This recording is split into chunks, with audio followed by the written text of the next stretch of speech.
Hello, everybody. This is Casey here to do spiritual talk tonight. How's everybody doing? Finally got well enough to try to do this. Yeah. So how's everybody tonight? Tiffany, how are you, honey?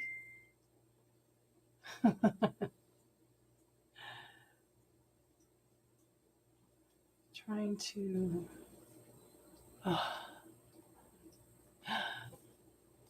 Good to see you. Hi, Layan. How are you doing tonight? I need to notify one person because she doesn't have notifications.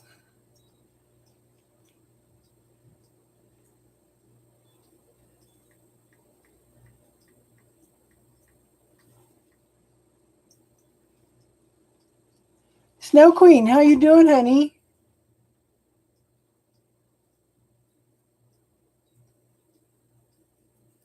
I'm getting better and better every day in every way. Make a liar out of me here.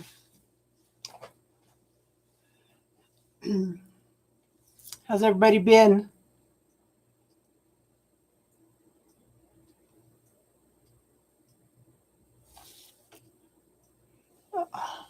I was out doing yard work, so I'm kind of a mess. Trying to do yard work. Let me put it that way.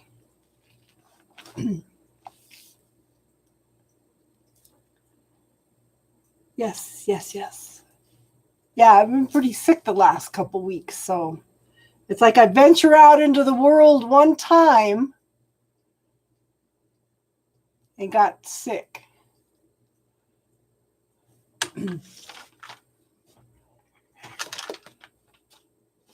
So you got to jump on the computer.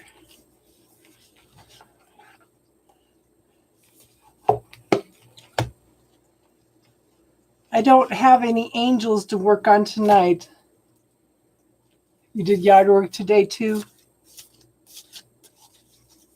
Yeah. Trying to get yard work done. Still don't have a lot of energy, but doing things a little bit at a time. So I have some new cards. They're called the Wisdom of Tao Oracle cards.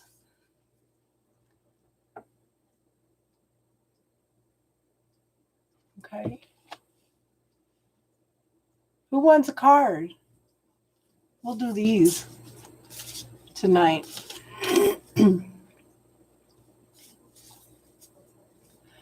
I went to do that fair. I went to do the fair. And that was interesting. That was very interesting because I learned from a couple empaths that they thought that they had to take on everybody's energy in order to heal them. The woman was shaken so bad that she was ready to have a nervous breakdown. I mean, she was just sitting there and she's just going like this. I told her, no, you don't carry other people's stuff. I said, send it back for healing, you know?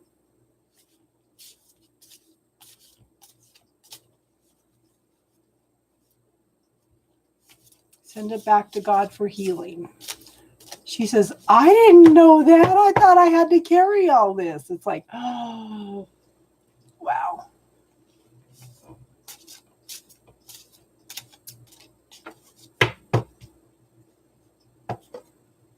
Who wants a card? I came down with a virus for 3 days, 4 days. I missed my niece's funeral because I was so sick. And then I was well for 2 days, and then I came down with a sinus infection. High fevers. Okay. Tiffany, you want to try out one of these new cards?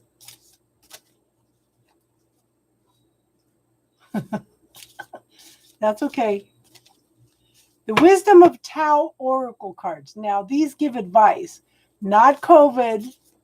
Nope, not COVID. Okay, Tiffany May. How's the kids doing? And the puppy dog, Tiff?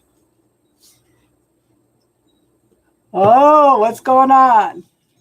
Control your emotions. No matter what greatness you have achieved and how much you are loved, rage can reverse all of this in the blink of an eye. Take a deep breath and remain calm. The real strategy will reveal itself.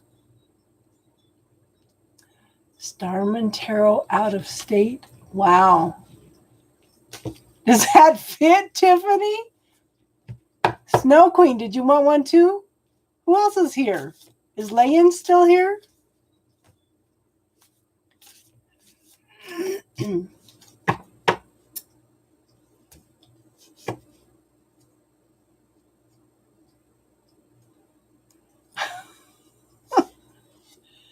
Lake.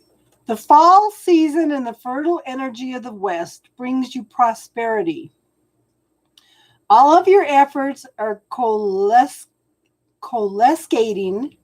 and approaching fruition. Rejoice with friends and to plan family reunions. Count your blessings and be grateful. Forgive.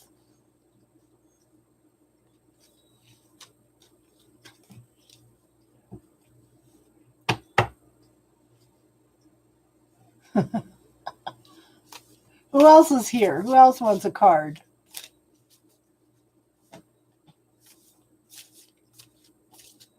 I like them because they're advice cards.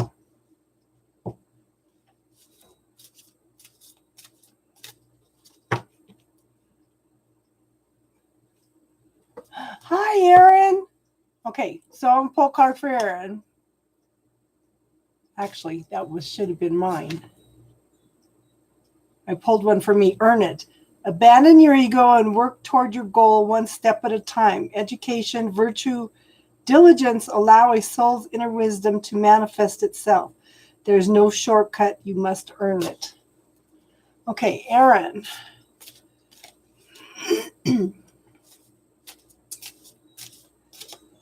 Aaron. Nope, this one.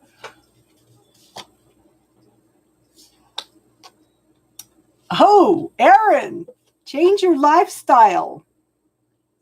Nurture your body through communication with nature and strengthen your spirit with laughter. Engaged in mindful exercises like Tai Chi or Qigong. Address discomfort before it's too late. Modify your diet.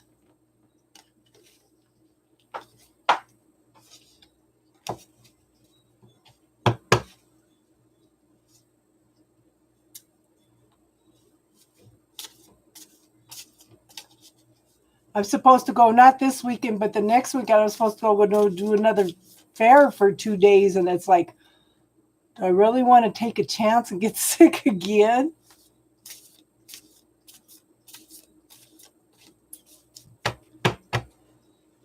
Do I want to go do the fair?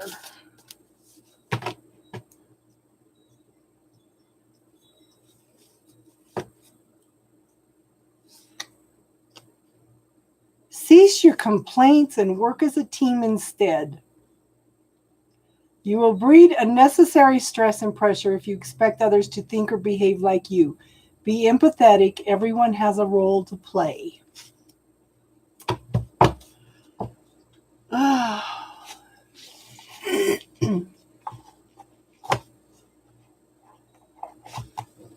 So I really had a lot of concern. I mean, it was interesting because this lady paced for half an hour.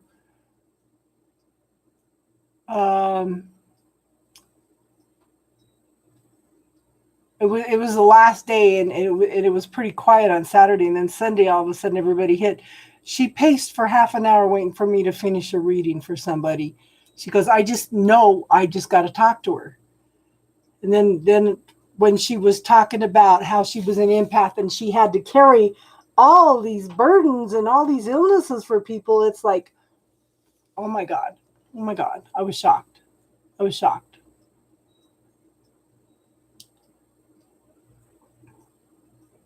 So I didn't do too bad.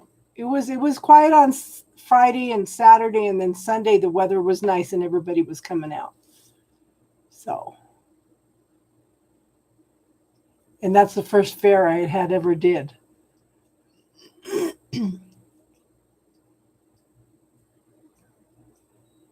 Yeah. So I was kind of concerned. Yeah. Little more than a little concerned about that.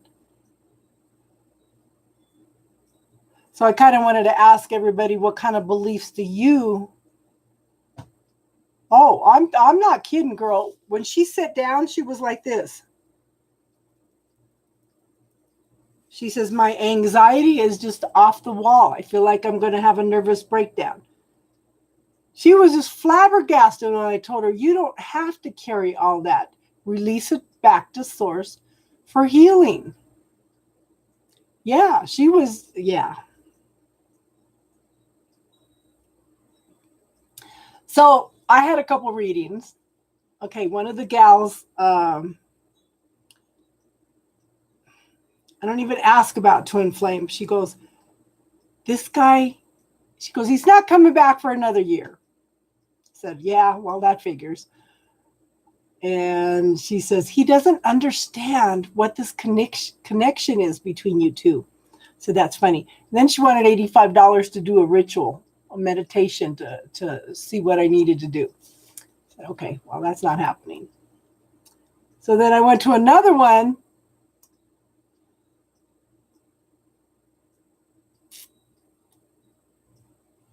Yeah. So she said, and again, he pops up. I don't even have to ask about him. She goes, this guy moves slower than a turtle. I said, oh, yeah. She goes, somebody needs to light a fire under this guy's ass. And I said, that is so funny. I said, oh, dragons. And she goes, what? I said, I can call in a dragon. She goes, well, what sign is he? I said, an earth sign. She goes, you have to watch Mixing the Elements. And I said, because I said, well, I could call in the violet flame dragons to transmute the situation. But then when I was driving home, I thought, he's an earth sign. I'll just call in an earth dragon. An earth dragon will know exactly what to do. So I put him in the hot seat and had the dragon heat up the seat.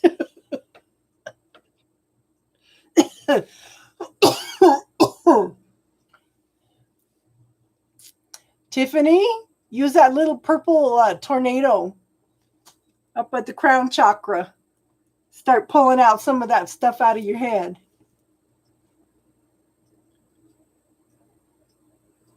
Yeah. And that, you know, yeah, dragon heated seats. Yeah.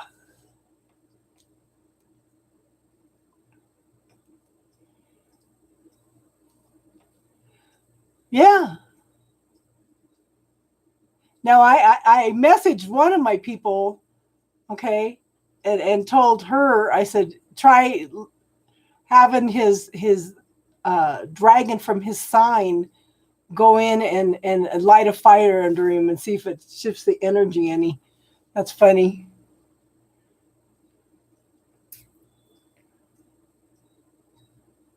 You have a surprise for me? Did you start your channel, hon? I hope so.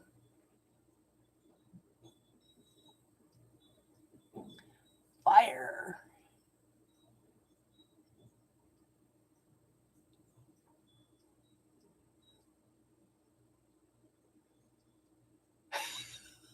Oh, baby. How you doing, Leo?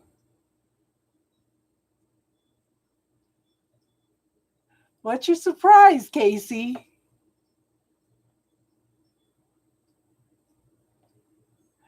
Ah, Leon's here. Yes, yes, yes. I see.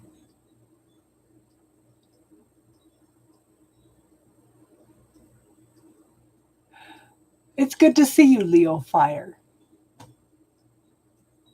I've watched a few of your readings off and on while I was down sick, so you're +1. He's always welcome as a +1. Does anybody have any topics they want to talk about tonight? Because I wasn't feeling well enough to do one of the feminine archangels tonight. I'll work on that for next weekend.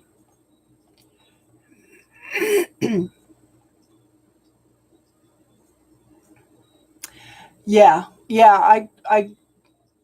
I should be doing a fair next weekend, next Saturday and Sunday in Loveland. So it was interesting because it's funny because when you do readings like that, it seems to be that you have already gone through something that they are going through. Why are we here?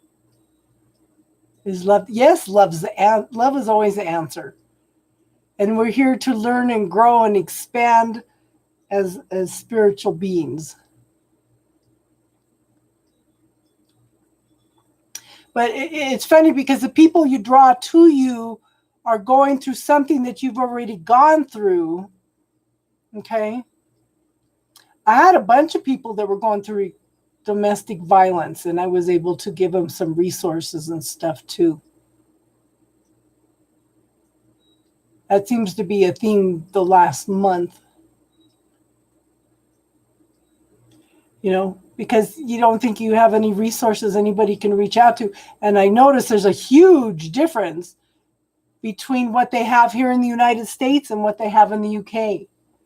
We have a lot of resources here.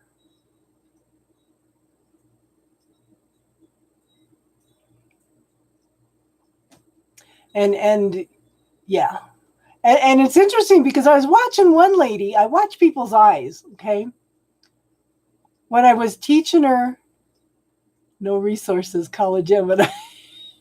I was watching one lady, and when I would talk about things or I would teach her something, I taught a lot of people the bubble technique, okay? It was interesting because as she would process things, her eyes would move to the right. And she'd look at me, and then she'd move off to the right again. So that was interesting interacting with people.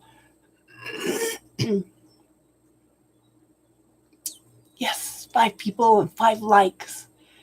Thank you, thank you, thank you.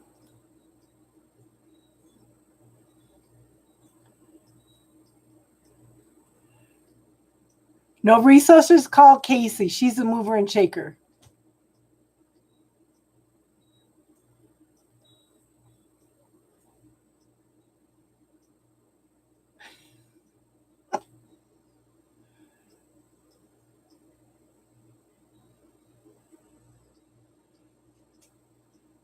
Casey's awesome. Absolutely awesome. She's a mover and shaker. Girl, did you start your channel yet? or is that little Gemini procrastinating?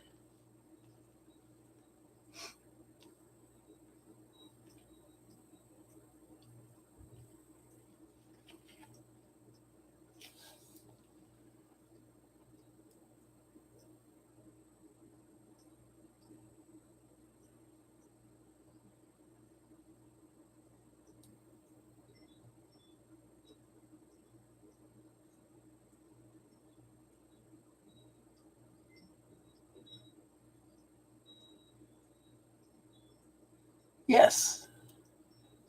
Let me put it this way. Gemini females are multitasking. Not so much Gemini males.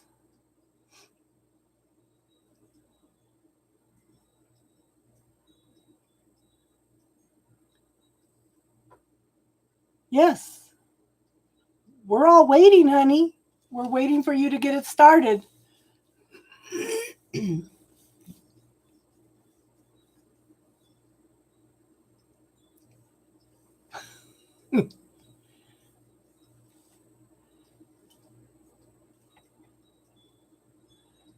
Your rising is Gemini.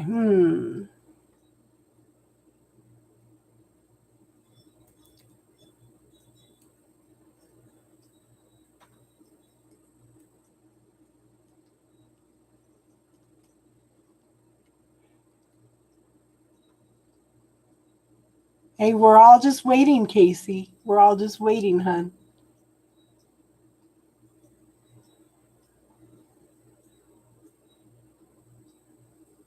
And I'm sure you have a lot to say, Casey. And it's interesting because once you get started, things just pop up.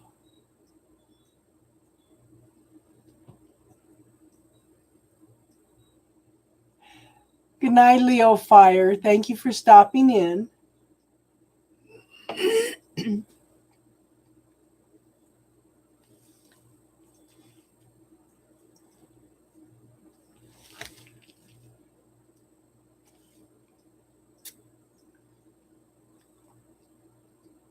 He's been coming to work with you? That's awesome, girl. That's awesome.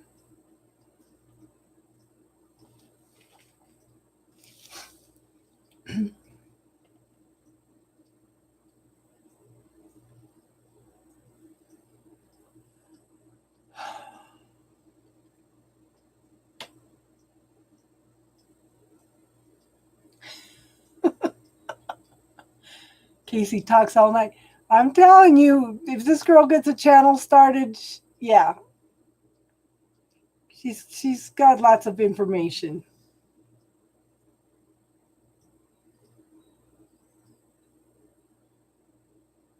No emojis on your computer?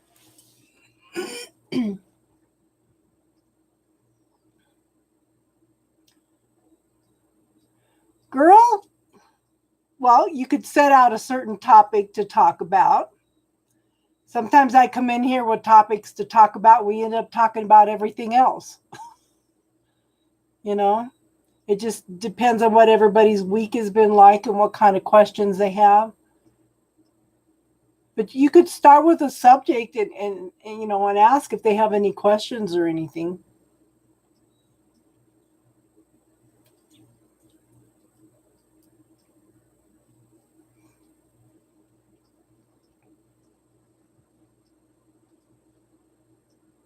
Thank you, Leon. The little boy next door, his name is Leon. And he's so cute. I gave his sister some flower seeds to plant, and he just kind of stood there and looked sad. So I was at the store. Oh, thank you, Leon. So yesterday,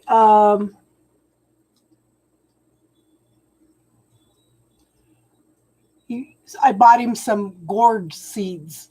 I thought, you know, he can water them, he can take care of them, because he was always telling his mom, "Let me help you, Mom. Let me help you." I said, well, now he's got his own plant to take care of. Hello, Angelica. How are you doing? I think your friend was happy, Angelica. Oh, that'd be awesome, Casey.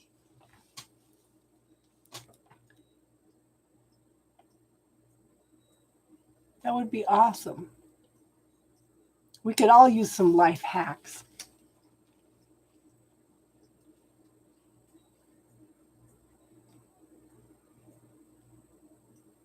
He is cute. He is a cute little guy.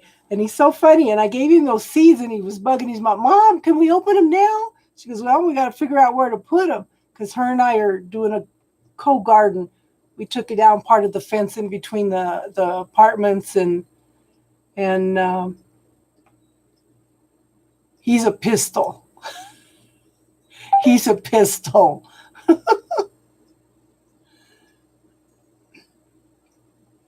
So he was all excited because he's going to have plants of his own.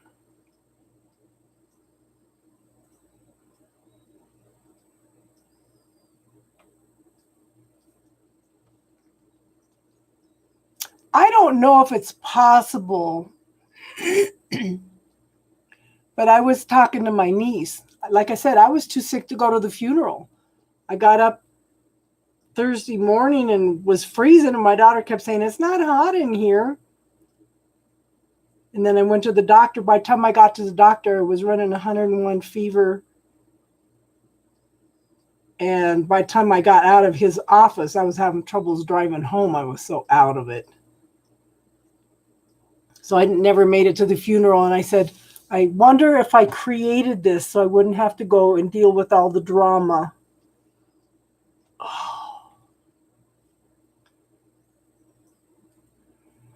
He is, actually, I think he's 3.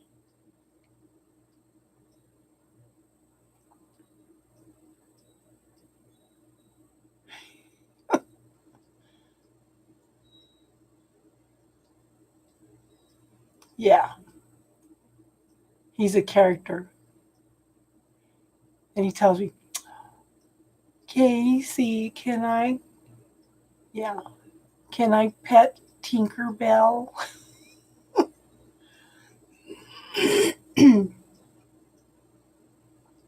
903, 703 here. Yeah. I've been seeing a lot of 1010. A lot of 1010.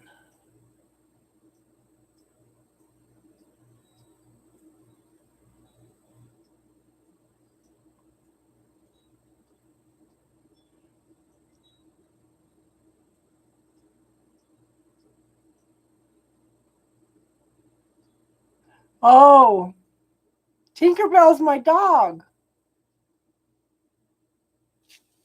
Tinkerbell's my baby.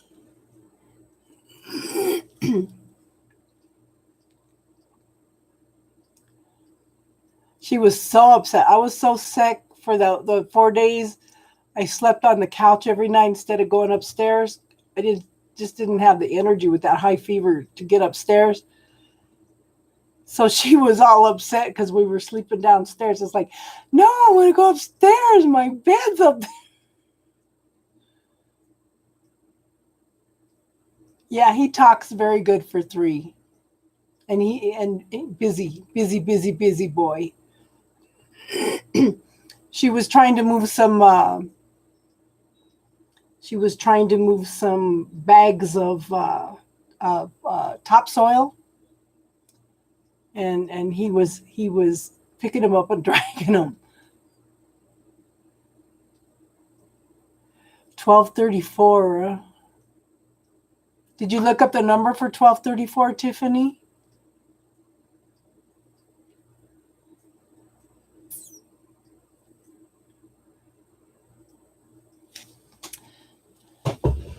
You know what I thought was funny is, okay, so I have great grandkids. I have a 7-year-old and maybe he's 6 and she's 4. Okay. And I told my granddaughter, I asked her if she was using the bubble technique for her anxiety. She goes, I use it off and on. I hear the wind chimes. But she says the kids use it all the time. I said, that's funny. Out of all my grandkids, my great grandkids are the ones that are listening to what I'm teaching. So my granddaughter was absolutely terrified because she turned around and the Easter Bunny was standing right behind her. They had somebody come in and play the Easter Bunny. She took one look at that Easter Bunny and went screaming into the house. So I told her later, I said, put that Easter Bunny in the bubble. I said, that's so funny. My great grandkids listen to me. In fact, he was the one that went to bed and asked his angels to show him what his totem was.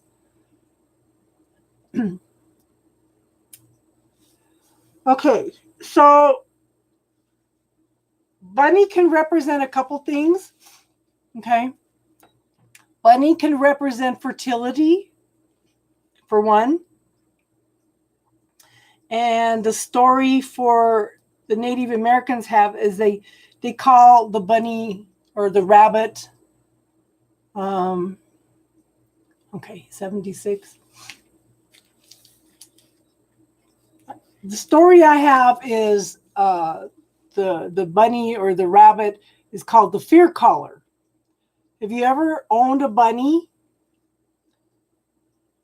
When they're not used to being handled, or they get loose or something, and you try to pick them up, they are absolutely terrified and they're just shaking. Just absolutely terrified. So the Native Americans tell a story about the bunny was friends with a woman that was a healer, and she would do things and the bunny never said anything. So one day the bunny got hurt and the friend healed him, and after that he started avoiding her.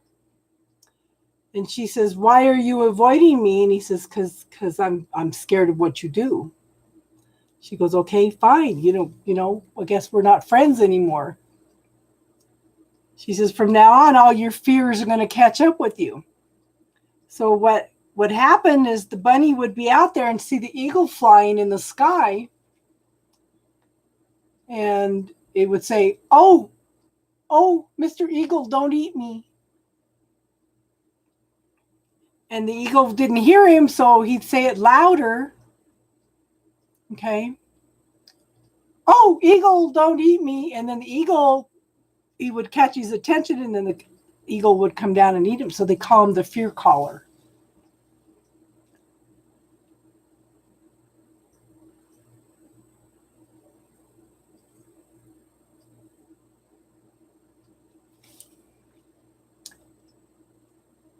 Thank you for looking that up, Casey.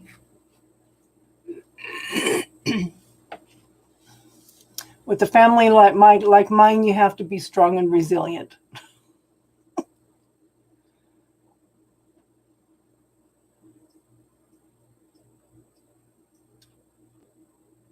I honest to God, I think that it was funny because I talked to my niece on Tuesday. It was her mom that died, okay?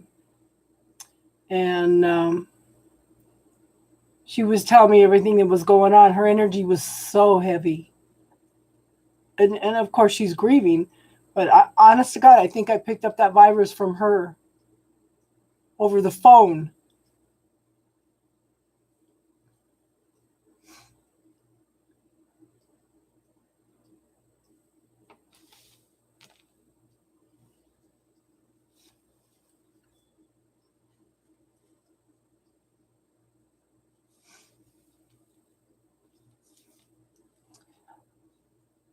Anybody have anything they want to talk about tonight?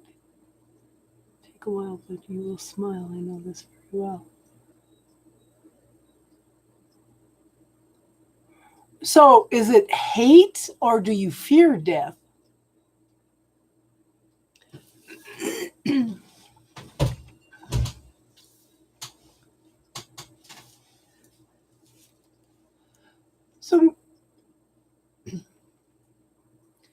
So let me ask you this, Snow Queen. Have you ever read the book or read any information on the 5 things that people regret before when they're dying?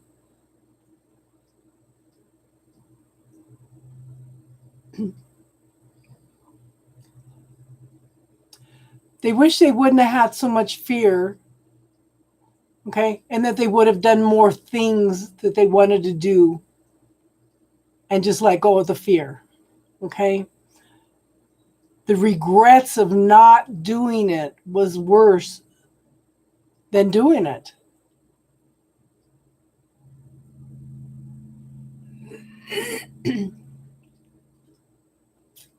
And that's one of the things, not work so much. Spend more time with your families. Maybe I should look that up. 5.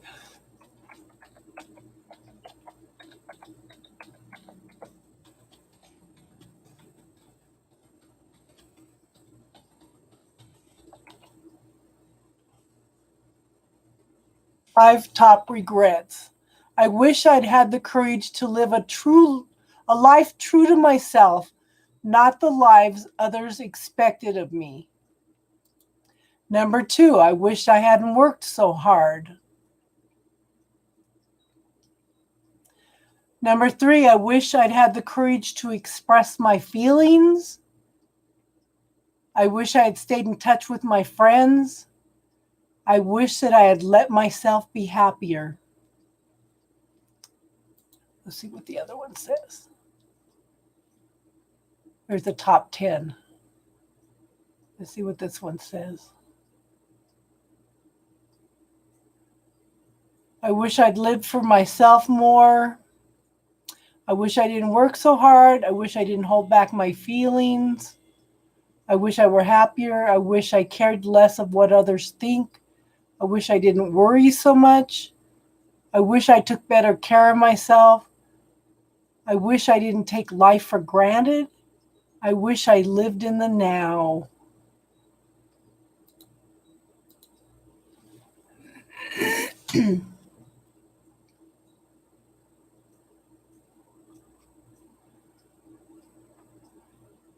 Exactly, Tiffany May.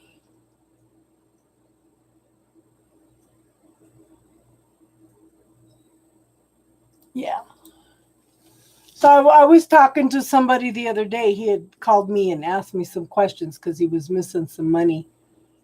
And I kept telling him that it was all an illusion. That's all I kept getting. And he called back and says, yeah, well, I forgot I had given my girlfriend some money. I said, that's funny. Hi, Triple Moon. Good to see you, hon. He kept telling me, ask your guides, ask your guides. I said, I don't talk to my guides like you do. You know, I said, everybody's got different gifts. He goes, you're just denying that you can't hear your guides. It's like, oh, I'm not even going to argue with him.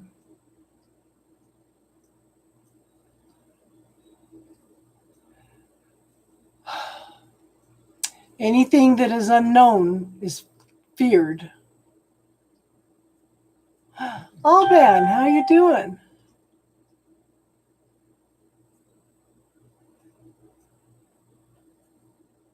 Tell who to stop cleaning after midnight, hon?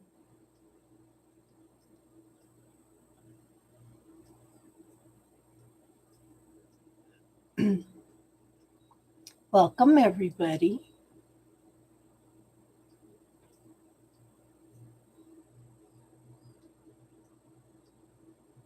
A tarot fest. That would be awesome. Teardrops. So we don't have a spiritual topic tonight. So if you have anything that you want to talk about, bring it up. Because normally we would be talking about the feminine archangels.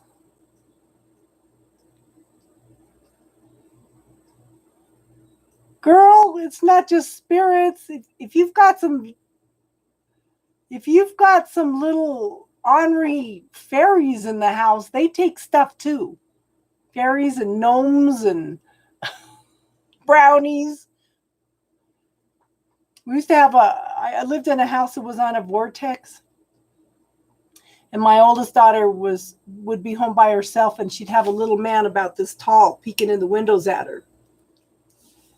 And everybody thought it was just her imagination until my son and his friend came home one night. And they saw it. And they chased it down the street and went poof. And I was talking to somebody. She goes, that was a brownie. Brownies disappear like that.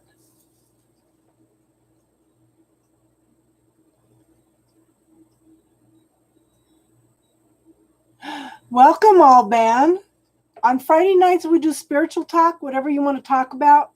We've been working through some feminine archangels, but I've been down sick for the last 2 weeks. So if you have any topics you want to talk about, any questions you want to ask, if I don't know, there's a lot of people on here that can answer questions.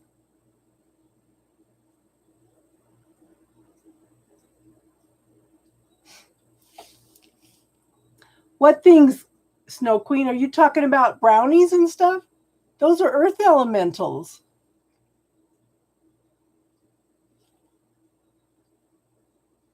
We all have different gifts. Yeah. They're earth elementals, honey. They were probably here before we were.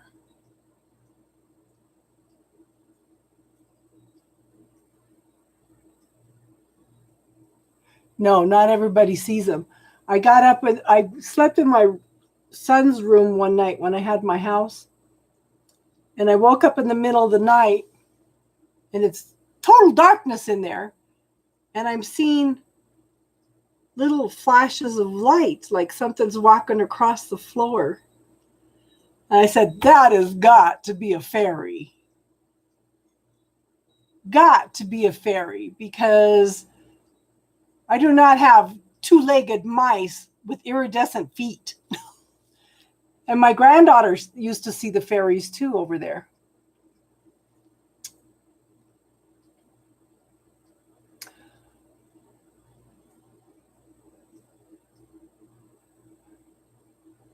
Okay, and what time of the day do you... Girl, I just talk to spirit all day long. Between the dog and spirit, I don't know. Maybe evenings. Maybe that's why I like to do readings in the evenings. When do you feel the most connected, Casey?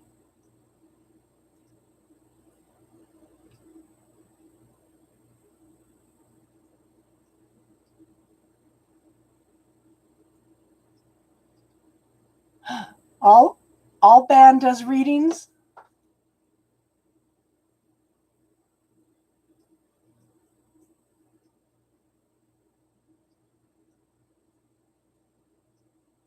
They live in trees, they live in flowers. They live under stairs, they live in closets. So my kids would never sleep with the closet door open. Okay? Because which one is it? I think it's the dwarves. Well, there's dark elves. They are not evil. They just carry such a heavy energy that you can feel it. And they usually hang out under stairwells and in closet doors, in closets.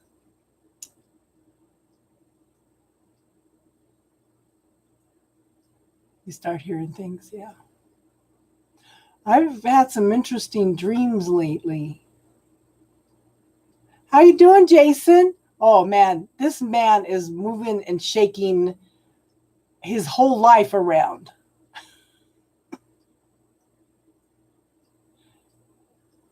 Oh, man, tell us a little bit about you since you're new, hun.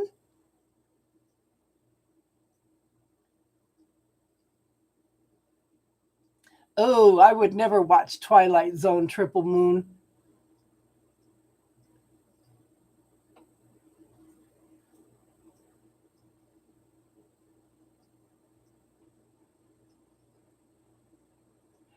I'd say that Jason is probably moving and shaking things a little better than Casey right now.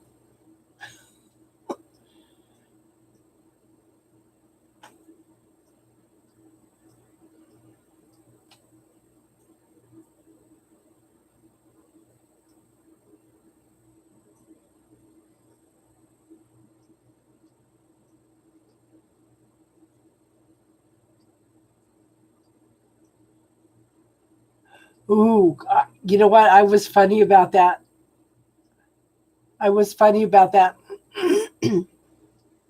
So somebody got mad at me the other day and told me that I'm the most vindictive person that they know. And I said, what? You don't even know me. Well, you've always retaliated at people, blah, blah, blah, my life. And I thought, no, this person doesn't know me.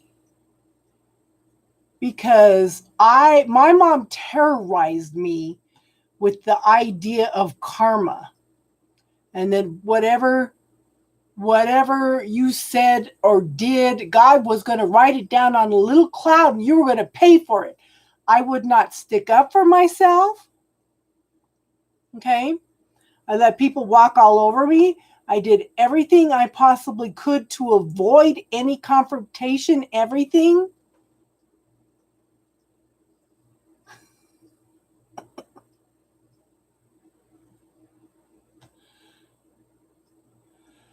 And it's like, you know what? I'm not even going to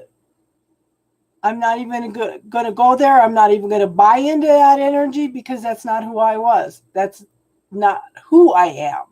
I've never been like that. I was too scared to do anything to anybody, hurt anybody, to do stuff like that.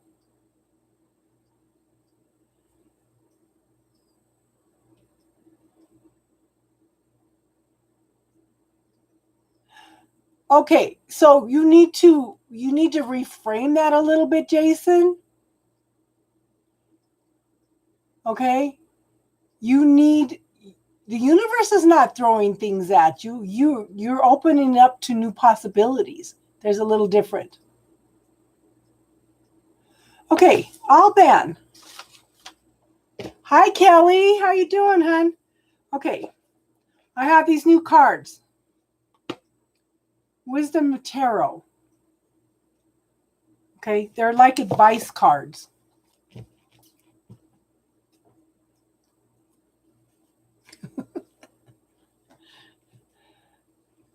Girl, if I could even get a date.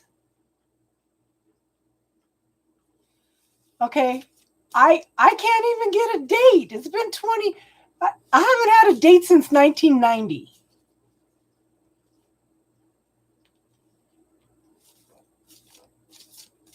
Alban, are you still here, hon?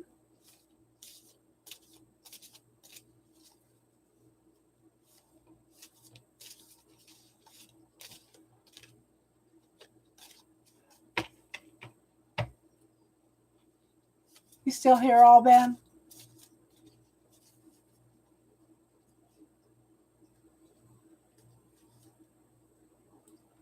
Yeah, this is deck number 2.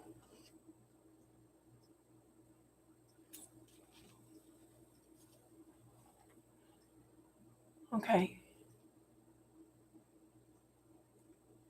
Good to now. Kelly is an awesome medium.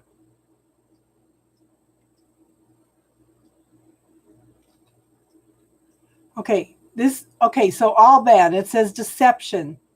Jealousy destroys all relationships. Selfishness and ego lead to hatred. Recognize those who intend harm before it happens. Protect yourself by concealing your plans and remain low key.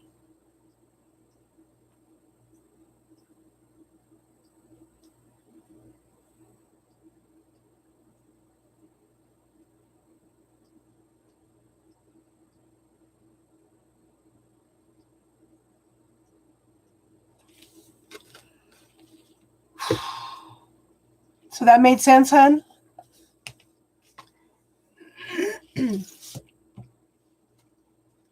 Who else wants a card?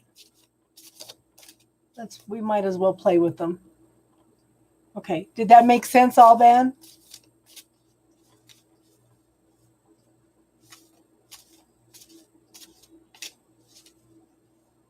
Okay, Triple Moon wants a card.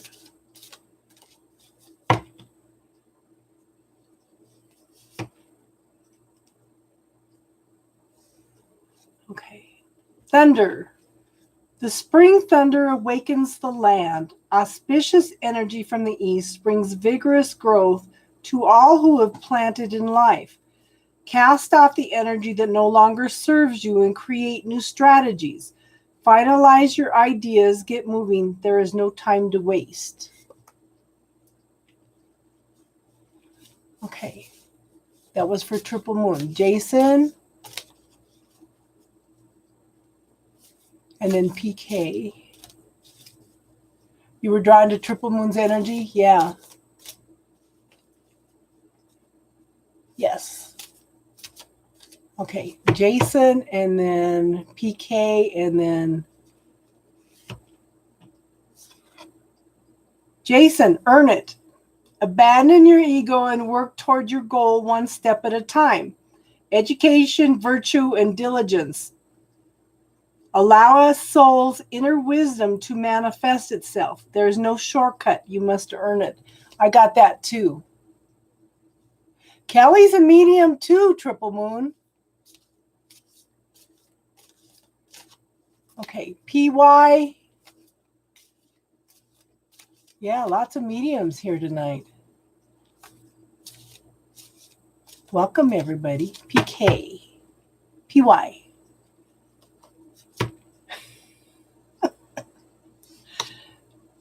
PY, be careful. Beware of unnaturally kind gestures, sweet intents, and flattering words.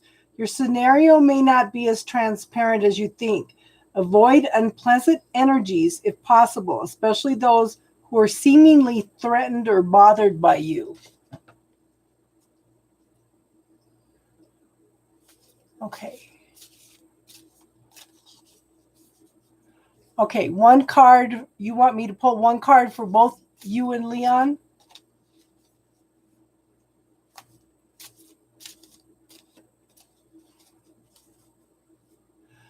I was too scared to watch. My mom instilled so much fear in me. I used to sleep, even in the middle of summer, I would sleep with the blankets over my head because I was scared of what was out there. Because I think I must have used to, I think I probably saw things too when I was little. Okay. Leon and Casey, you can make a difference. Do not just go with the flow. Insert yourself into the situation to make a positive impact. You have the knowledge and ability to turn things around, believe, and inspire others to believe. Your decisive influence will change the outcome. Does that not hit it on the nose?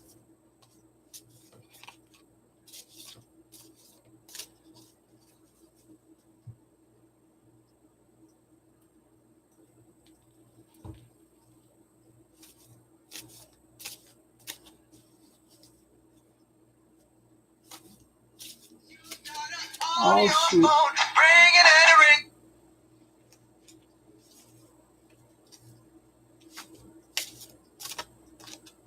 Hold on, let me see. Her husband just got out of surgery. Hello? What are you doing? Is Rich okay? Yeah, that's how I thought you. Like, everything was successful. It took us 4 hours, and then he had to go to his chest, and she said if he wouldn't have had the surgery, he would have never got better, because the scar tissue was really bad, and the muscle wasn't working. Good. Okay, I'm online, so, but thanks for letting me know, okay? Love you too. Bye. My son-in-law has been through hell and back. He had esophageal cancer, went through chemo. They reconstructed his whole, all the way down to his stomach. He's been getting sicker and sicker. So they went in and did surgery again today. So, yeah.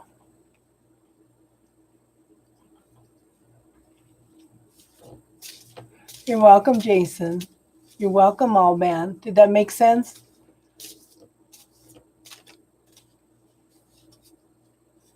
Mic drop. I know.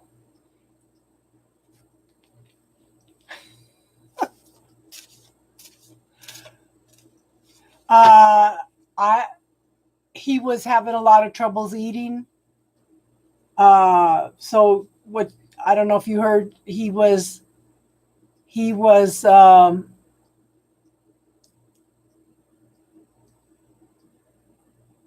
couldn't eat. He couldn't keep anything down. So he had a lot of scar tissue, and if you heard her, that good thing he had surgery, or he never would have improved. Oh my gosh, I was just terrified. I was scared of the wolves under my bed. I was scared of the giant crabs under my bed. They were going to get me and eat me. I remember, okay, my ex, my first husband, I was dating him. His sisters did witchcraft, okay? And this man, his aura was black. He's so cut off from God, okay? I swear one night that the evil energy was so heavy in my bedroom. I was 16 years old, okay? I swear that if I would have turned around, I would have seen something evil standing there. It was in my room so bad.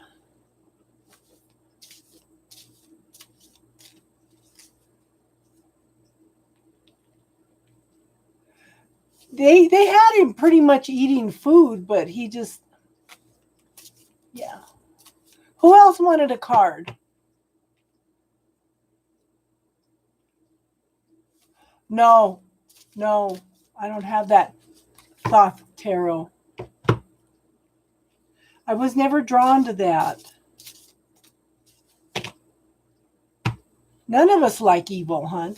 But you know, again, Snow Queen, you know what evil is? Anything that keeps you from not living your life. Any fears that you have are evil. Look at evil spelled backwards is live. Okay? If you look at devil, that's lived. So to me, the devil card is all the points of view, illusions, belief systems, fears that hold you back from living life. That's the devil energy.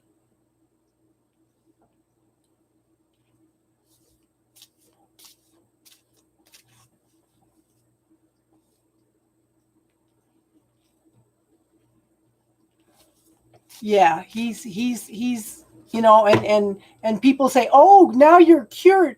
Now you're healed." And he was telling me one day, he goes, "People think that just because I went through the surgery and their chemo and everything that I'm healed." And I said, "No, there's a difference between being cured and being healed." You know? And Snow Queen, anything that you're scared of, okay? Anything that you're scared of, I want you to do some research on it. Take that stigma out of it.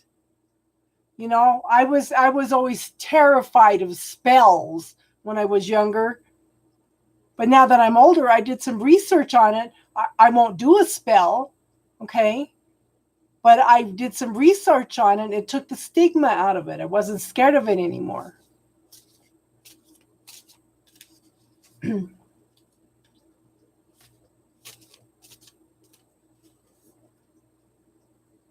And I'm glad your husband's doing better, Kelly. Yeah, and this is like his third surgery.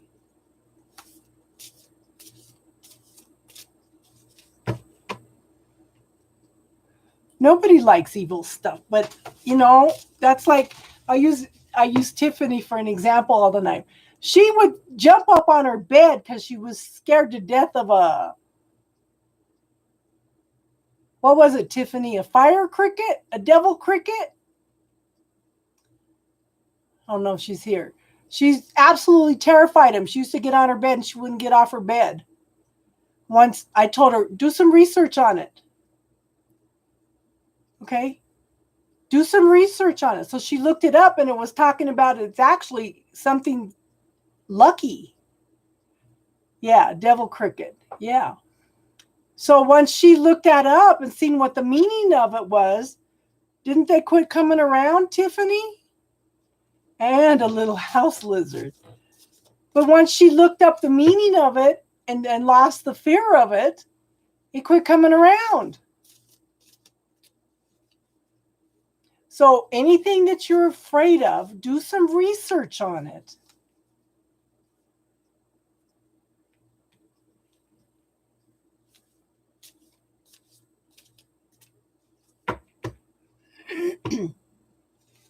So I was listening to a woman, her teacher is like a 10th generation shaman. Okay. And he said that the people that do spells are unevolved souls. They're newer souls. They don't understand how the universe works. And I thought, well, possibly.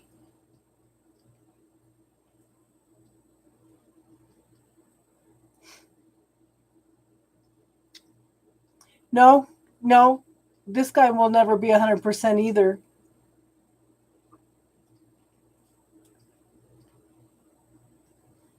Yeah.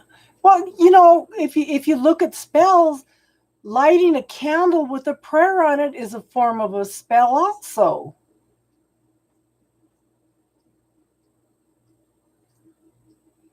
You know? So it's all in the point of view of the person. The Catholic Church adopted a lot of things, just like they have tried to go in and take some of uh, the Druids and older religion histories and taken their holidays and turned them into Christian um, holidays. Yes, it can be a good setting and intention with the candle, but it's still a form of a spell. And the Bible talks about when you pray and you light your sage or whatever, the smoke carries your prayers to heaven. It's kind of funny because the Native Americans have talked about that for centuries also.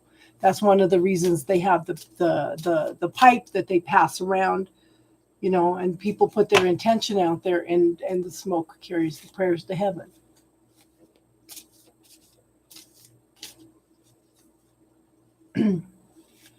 uh I think it depends on the person, Snow Queen. Exactly, Kelly. It's their intention. So my first husband had a spell on me that if he couldn't have me, then nobody else could have me, but I did have a second husband.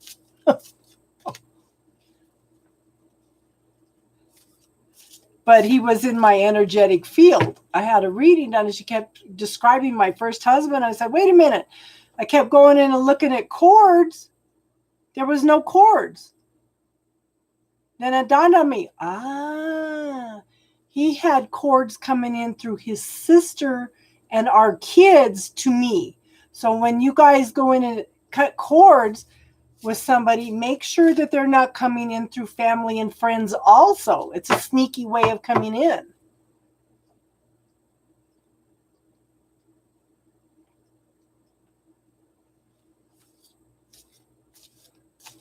Okay, so that's kind of a double-edged sword in there. Okay, if you were asking for yourself and you were open to receptive, then the spells will work if they're good, okay? If you are doing it for somebody else, it's up to them on a soul level whether they accept it or not. Okay?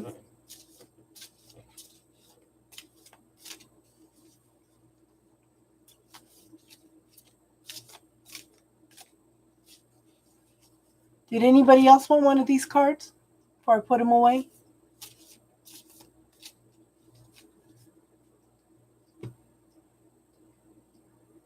So you have been getting gifts on your monthly intentions, hon?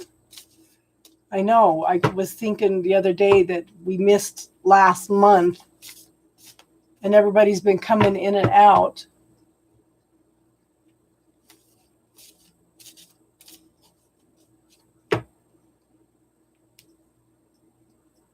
Yes, you can get a card, Teardrops, anytime, honey.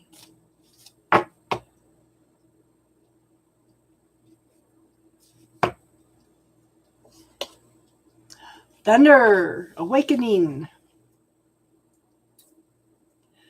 The spring thunder awakens the land. Auspicious energy from the east brings vigorous growth to all who have planted in life. Cast off the energy that no longer serves you and create new strategies. Finalize your ideas. Get moving. There is no time to waste.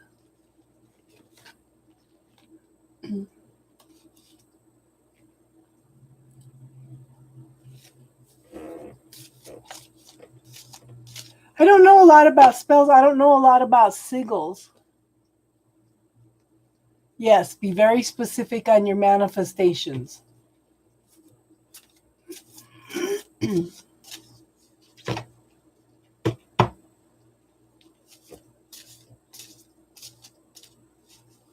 So, but Snow Queen, if you want to manifest more, I want you to do some research on some of the things that scare you, hon. Because the things that scare you are the things that are holding you back the worst, you know? The most.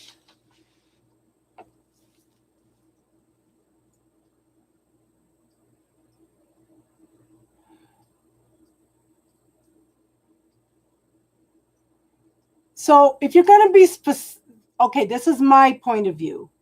If you're going to be specific on a manifestation, make sure you add this or something better.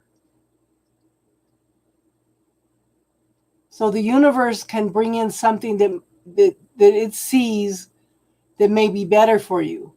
Because the universe sees the whole picture, we don't. Okay?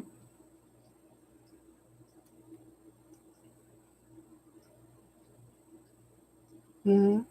The different moon phases. That's like with the new moon, you're supposed to write up things that you want to manifest. And on the full moon, you want to release things. And yes, the universe has a sense of humor. It does. It really does. Sometimes I just have to say, okay. I'm getting the message now.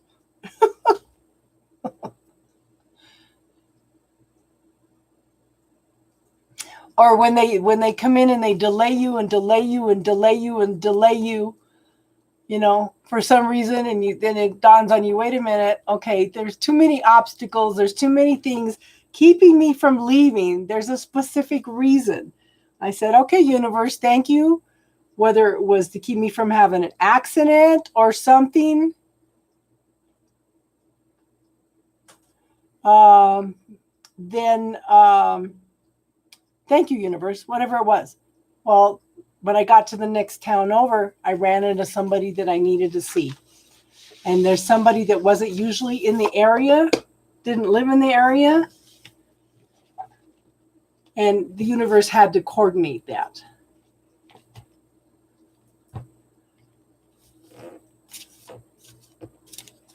Yes. Exactly. I'm asking for much more than enough money to spend, spare, share, save, and assist.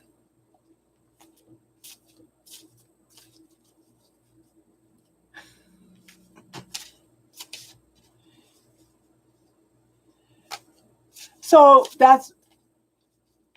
I would put that statement into the bubble, Snow Queen. You want me to pull myself a card? I pulled one earlier. What do I need to know?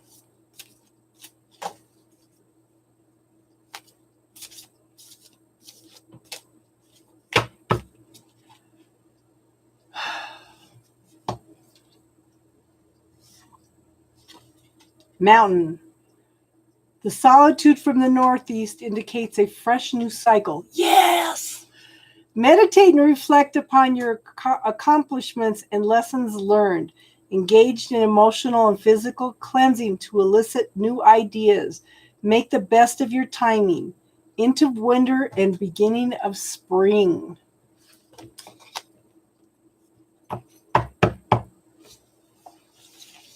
I accept. I accept.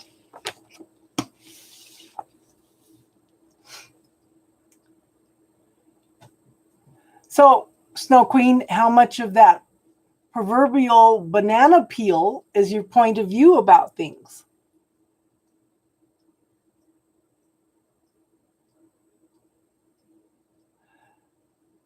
Okay, so Kelly and Triple Moon are the ones to ask that. Can mediums communicate with brain dead or comatose people?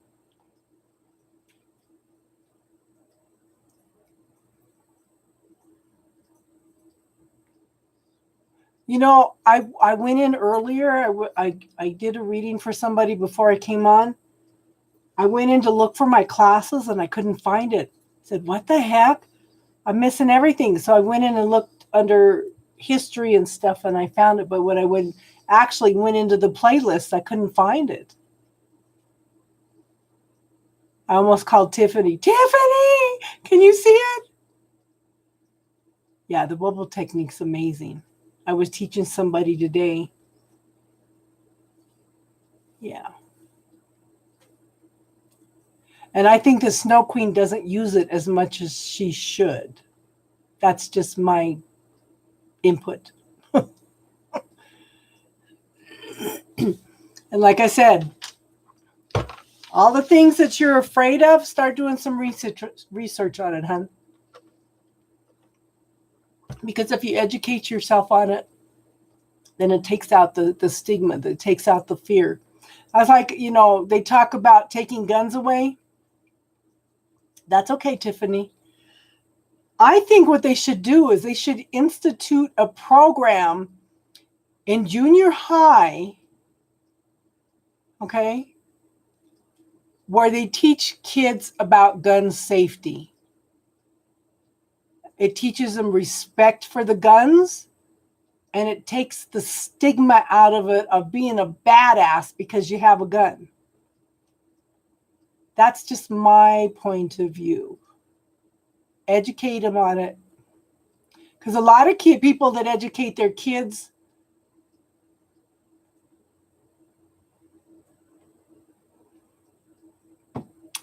you know, they educate their kids young to respect the guns and stuff. Yeah, it depends on the person at the time. You know, maybe get them while they're young. Maybe 5th grade. But I think that's something that they should educate them on. Because some kids think, oh, I'm a badass because I have a gun. No, you're being an idiot because you don't know how to respect it or use it, you know? Now, I'm talking to a gal that's in Wales, okay, that just went through domestic violence. They don't have the kind of help here that we have here, you know? She just went through and got a restraining order and some things have escalated and stuff, and it's like she can't do anything to protect herself. Yes, Wales and the UK.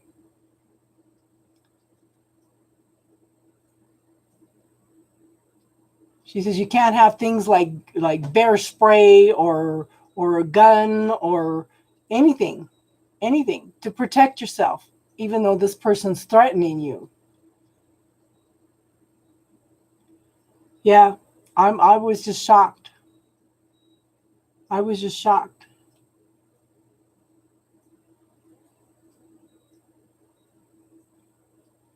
Exactly. Guns don't kill, people do. But they need to be taught the respect for it. I suggested a baseball bat by the door. She says, well, I don't know if I could do that. And I said, you'd be surprised what you would do if you wanted to survive.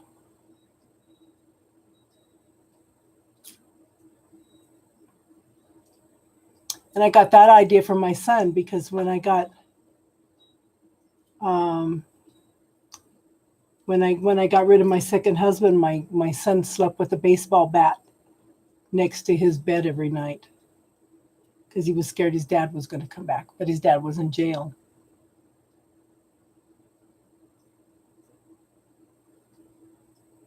Yeah. Yeah. And that seems the last month, the last 6 weeks probably. I've had a lot of people show up that have gone through domestic violence. It seems to be, I have information that they seem to need.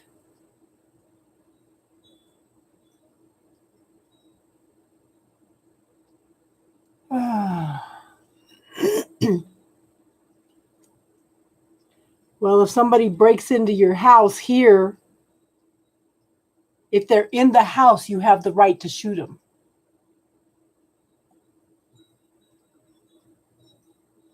because you feel threatened.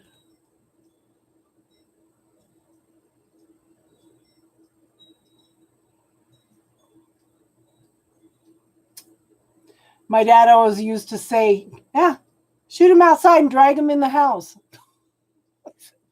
Then he'd have blood all over everything. Oh my God.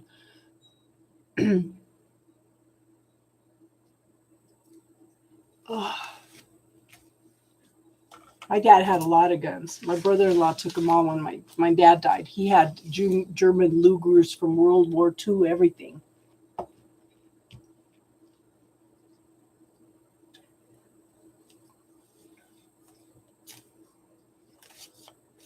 That's crazy. That's crazy. I just call in the polar bears. Yeah, exactly, Kelly.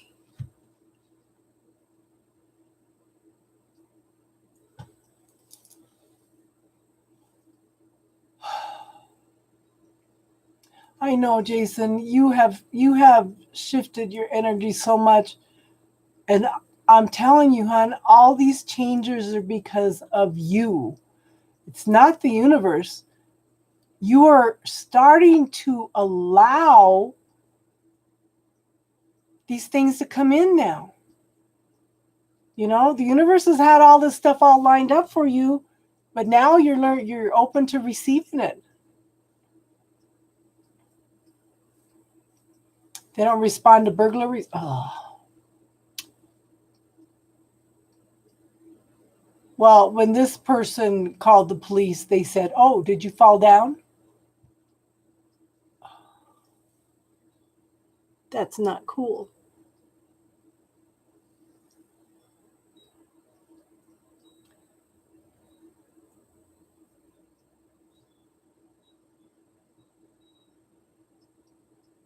Not cool at all.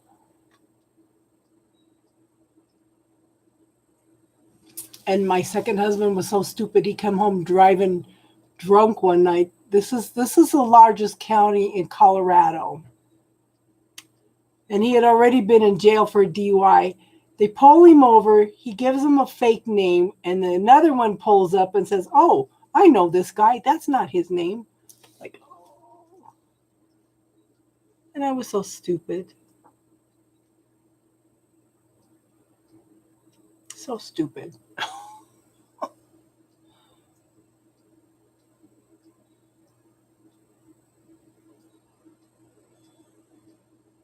Yeah. Yeah, that's a good one, Kelly. No, I sent him off to jail. And because of that, okay, because it was like his third strike, actually it was about his 10th, but that was his third strike. He lost his papers and they deported him. So I didn't have to worry about him.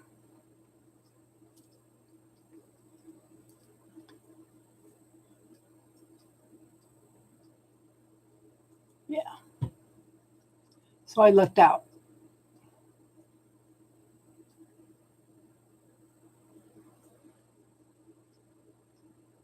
And and both my sisters went through domestic violence too. My dad was not a nice person. And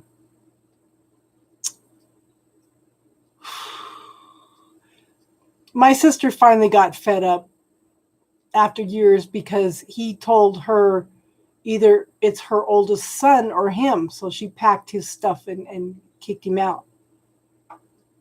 In fact, he ended up in jail for some reason, and she called him at his girlfriend's house and told him. And he come and he told her, he says, well, it's either it's him or me. So she packed his stuff and kicked him out. And that was after 25 years.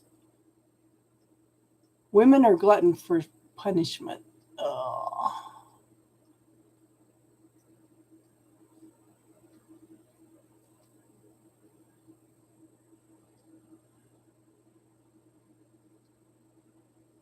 And that's what I was saying, Jason. You have turned into more of a mover and shaker than Casey lately. And she's a huge mover and shaker.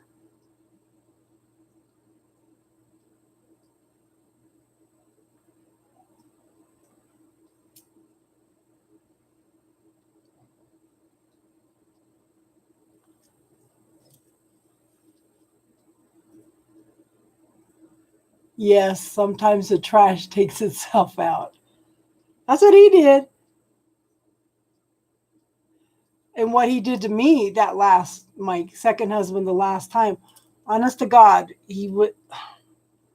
I saw this chasm open up, and I was seeing the man's personal hell.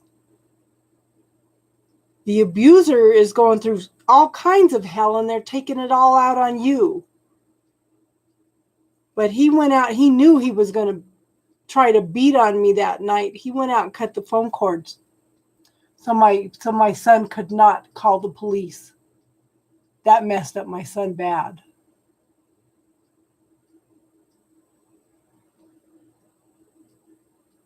It messed him up bad. So the next day, he was coming home from work. Well, as soon as he left for work, we jumped in the car and went over to the fire department and reported it. So the police were coming out to look at where he had cut the phone. It's a felony to cut the phone lines. It's a felony. But the phone company came out and repaired it and didn't put it down as somebody cut it because they didn't want me to be charged.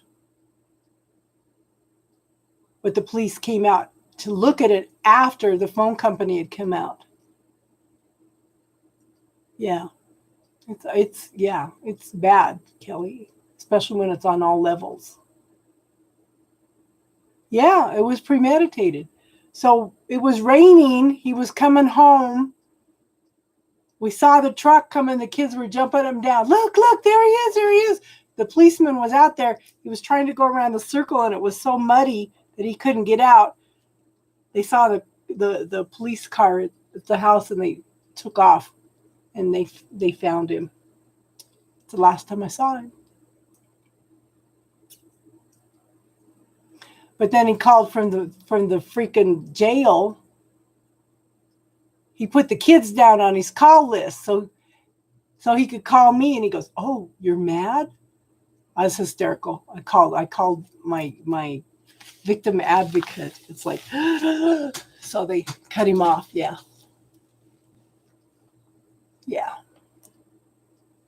Like I said, I was fortunate with him. They deported him.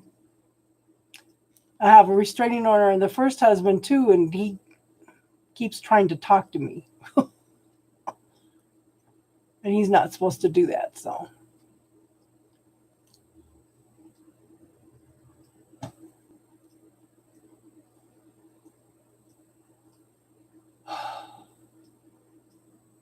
Yeah, been there.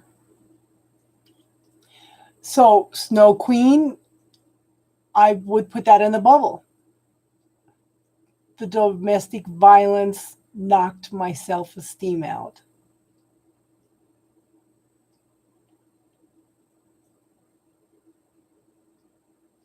I would also clear I am not safe.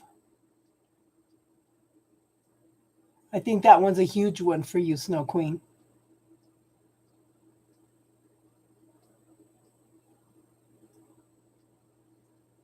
In fact, I think I need to clear that one too.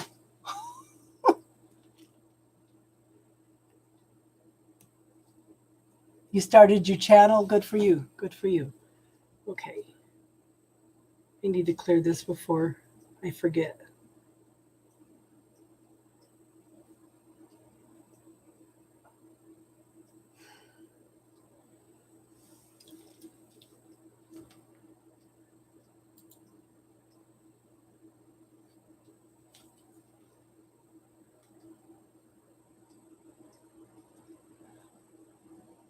Yeah, so yeah.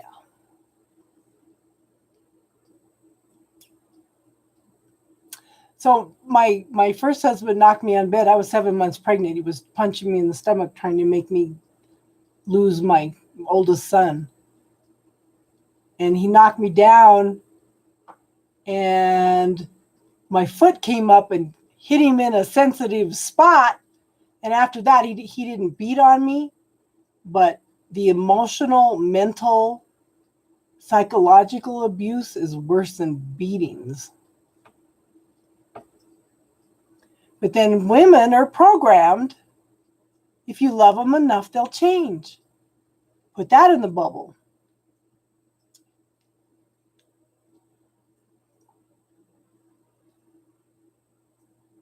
Yeah, it is disgusting. It's sad. I didn't know any better because my dad was abusive.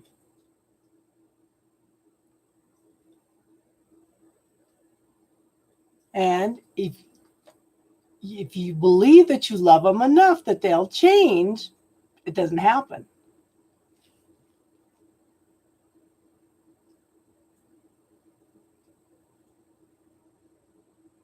It just doesn't happen.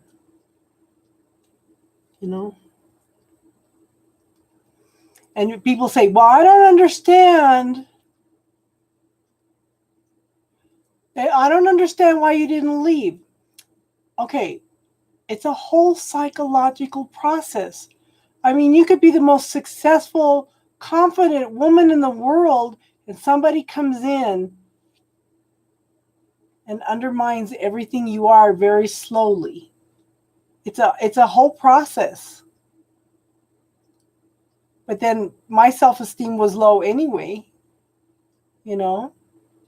But because of everything I went through, it opened my eyes up to things and it shifted things. Yeah. Words never go away. That's psychological abuse.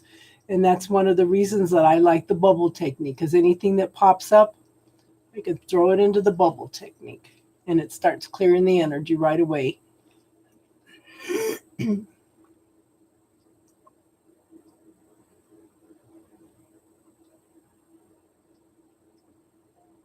Yeah. Yeah. You know, you just get to a point to say, wait a minute, there's something wrong with this picture here. Because he's accusing me of this, that, and that. I didn't do anything like that. That was all him. Pay attention to what people tell you because that's a reflection of who they are.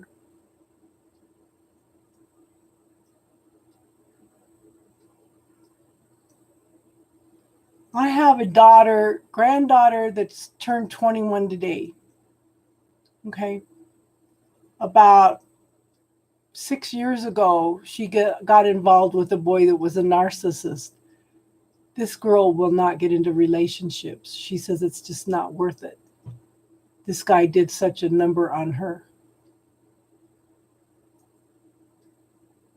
Gaslighting, yes.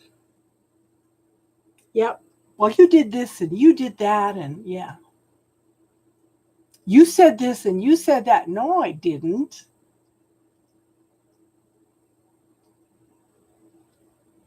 Well, this is all your fault. That's part of being the narcissist. And empaths draw a narcissist.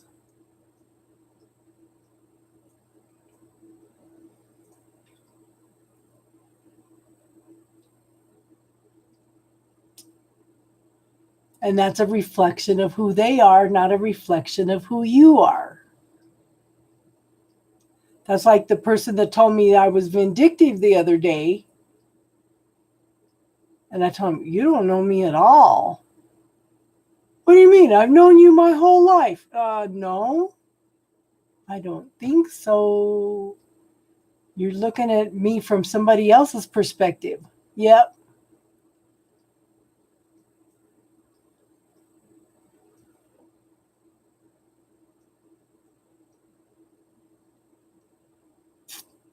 So, Snow Queen in a situation like that, I wonder how much of that was karmic from a past life. Maybe you needed to complete that cycle this lifetime.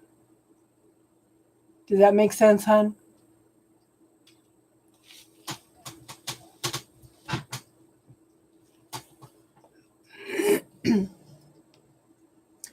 Because we come in to learn things, we come in to experience things, to go through soul growth.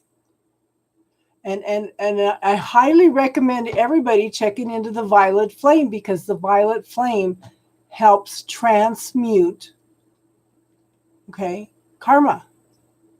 Saint Germain offered up his light. He didn't have the violet flame.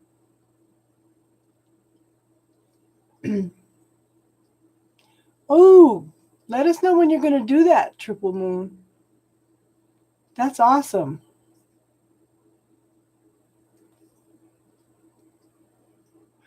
So I was listening to a reading the other night. Okay, so this is something else that I noticed. I went to a specific church, and if you looked into these people's eyes, there was nothing there. They were just like automated robots that were acting out a program. Okay? There are people that are awake, and there are people that are here just to be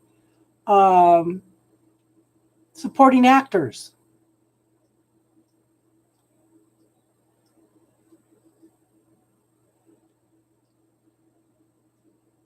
Okay, what do you mean by receptive dreams, hon?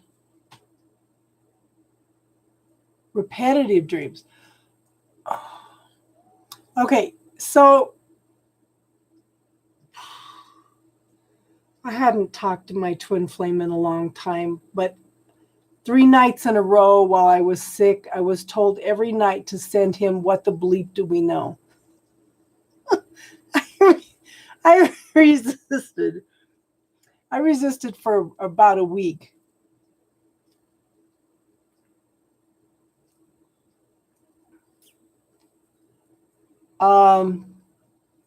So I actually sent him the movie. I messaged it to him, and I didn't hear anything. But I thought it was interesting that whoever was telling me that was insistent.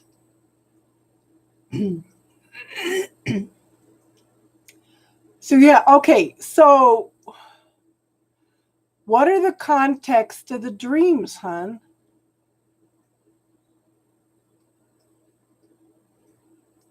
$300?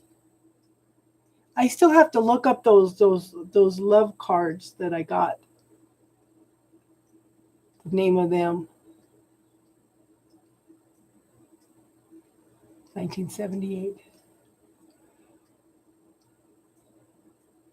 So one of the things you need to look at, Jeanette, okay, is what's the context of the dream?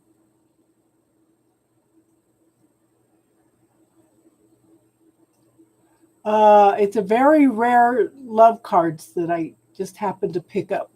I keep saying I'm going to look for them, and then I get distracted.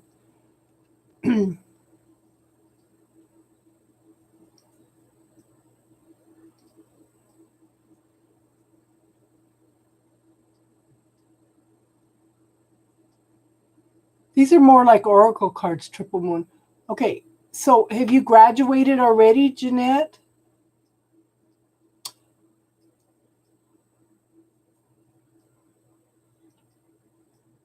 I don't know where they're at right now, hon. Okay.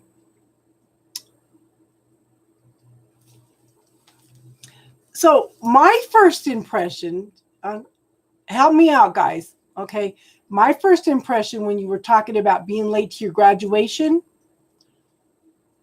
I kind of get the feeling you're kind of holding things back spiritually.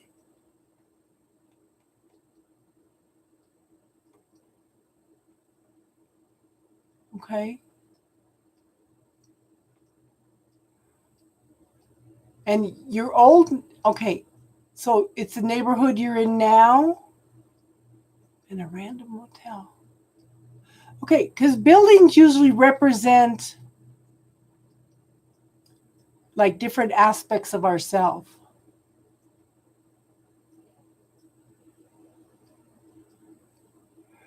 There's definitely a message in there, but I'm not. But my first impression with missing the graduation was it's like you're holding back spiritually for some reason, okay? Have you tried the bubble technique, Jeanette?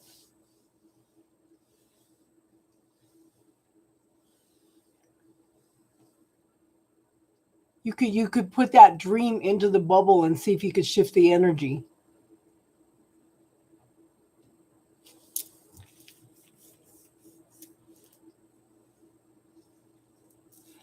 Okay, I would also go in and look at cords. See if there's cords attached to the see if there's cords attached to the dream.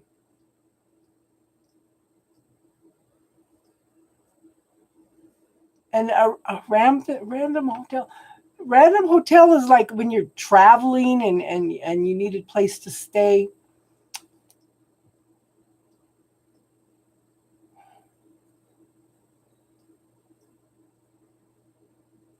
I'm not real good at dream interpretation, but there's I do know that buildings represent parts of ourselves, and I would I would look for cords. You do travel a lot? Okay. I would also look for cords attached to your neighborhood. I would look for cords attached to your graduation.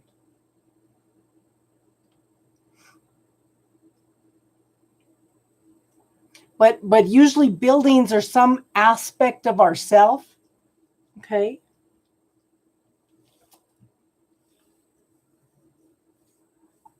I have an old book. It's by Henry Colton. And it's not put together real good. You kind of have to read the whole book, but she talks about building excuse me, and the significance of buildings and stuff. In fact, I was reading that book when I found out why I was being spiritually attacked at one point in time. Thank you. In fact, my daughter and I were talking about the other night. I was standing on the front porch. Yeah, I want to listen to that Saturn House series too. I was standing on the front porch. I was going to spirituality classes with this woman, Yvonne Chardello. She was teaching meditation and spirituality and stuff. This is the only person that I've ever heard that has been 100% accurate on everything she ever said. So we were going to the spirituality classes, and I'm standing on this front porch. It's probably 3 foot by 6 foot. It's about 3 foot off the ground. Something come up and grabbed my ankle, threw me up into the air, and I came down and on this concrete porch and just scraped all the meat off my ribs. And there was kids standing there watching that, freaking out.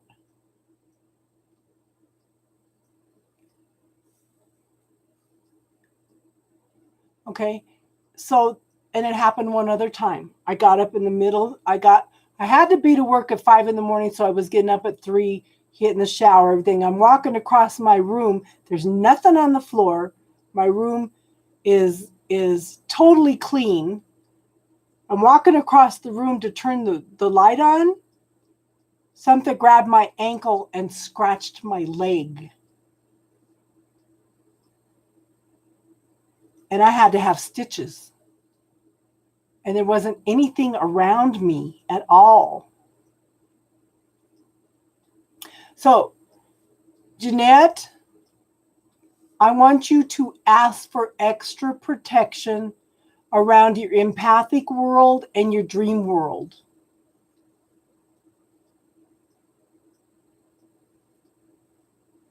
Have you ever had something grab your foot in the middle of the night and you're in the house by yourself? I had a sister-in-law. Okay, that sounds good, Tiff. I had a sister-in-law that used to sleep with her arm above her head until something grabbed her arm one night. She wouldn't sleep like that anymore.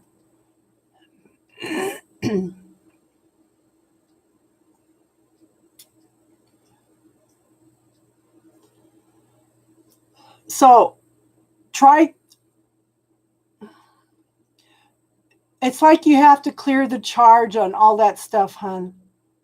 Please try the bubble technique.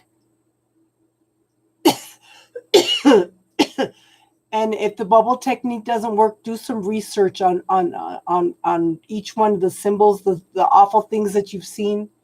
See if you can take the stigma out of it. Okay, put it into the bubble. Ask for that extra protection. In fact, ask for extra protection in all your worlds, known and unknown. That's something that Tiffany and I were brainstorming, and we came across some things.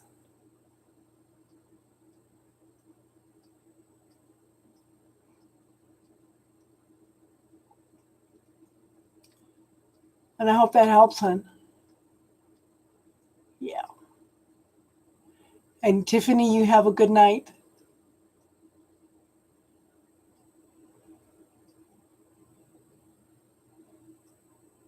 You're welcome, hon. And if that doesn't work, you can always come back, because I'm sure that other people here have some ideas on how to do this too. Triple Moon and Kelly might have some ideas. I don't have bad dreams. Normally, I think I've had maybe 3 bad dreams in my whole life. But I've seen a lot of things in real life that would make your hair stand up on end. Yeah.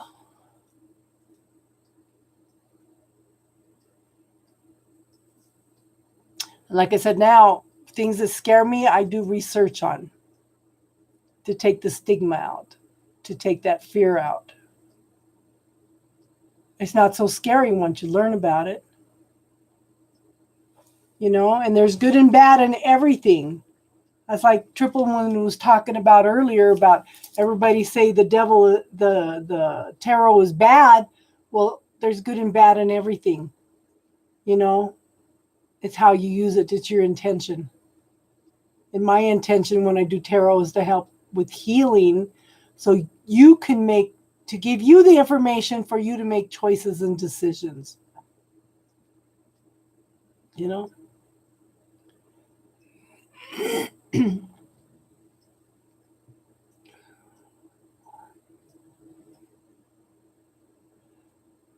We all need clarity sometimes.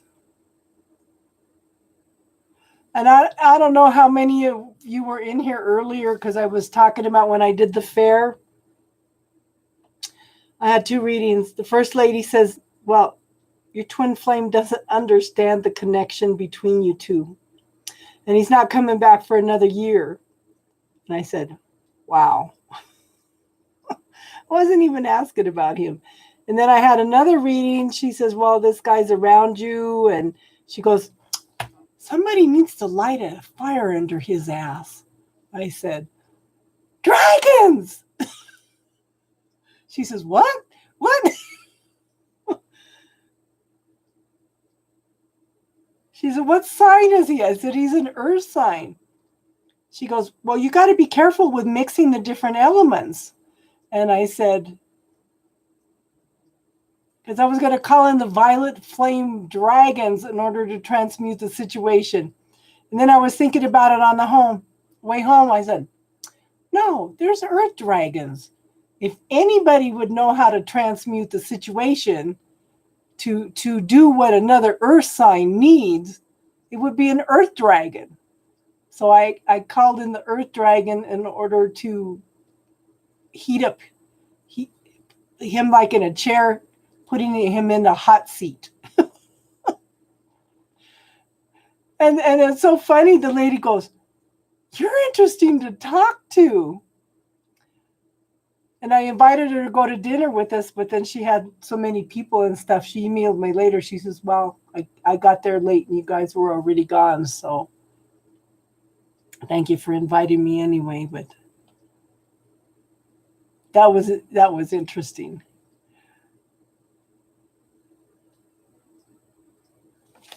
Don't be mixing the elements. Well, yeah, let's call in an earth dragon. An earth dragon will know what to do. I said, that's funny.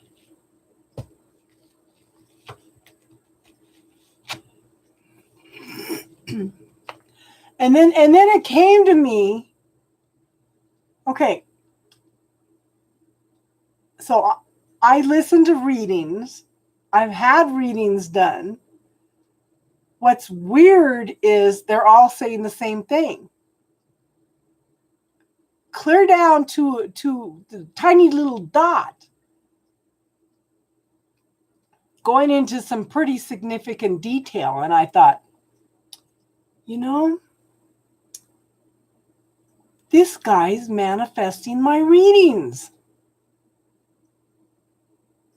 And then I was asking some questions, and I kind of get the feeling that we've done this several lifetimes, and I have to have the faith and trust in him that he's actually going to do the work this time. But he's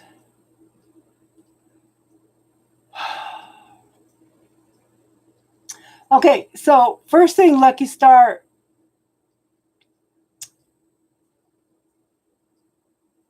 Hate is actually fear. Okay. Anything underlying hate is all fear. So I would look at yourself and see what this person is bringing up. What are they triggering in you that you hate? Okay. One of the things you want to do, hon, is not take other people personal, because the way they treat you, the way they talk to you is a reflection of who you are. I mean, who they are, not you. Okay? And I was talking to somebody about this earlier. Quit living your life to please other people. Okay? Quit. You hate even people you don't know.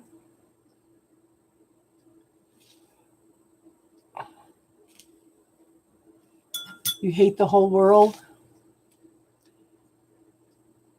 So why don't you try shifting that? Why don't you start looking for some of the beauty in this world?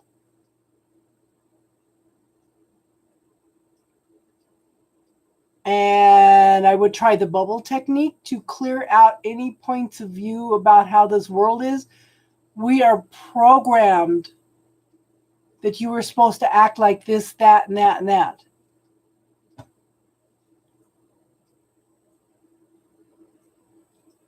Well, we all have the right to, hun, but is it the right thing for us? What is that hate doing to you? The hate is tearing you up, not the other person. Okay? When you forgive somebody, it's for you. It does not mean what that other person did to you is right, but it's healing for you.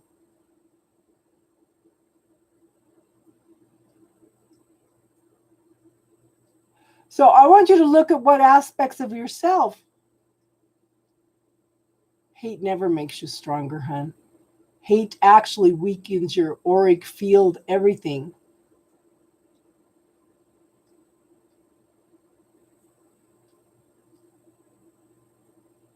Yeah.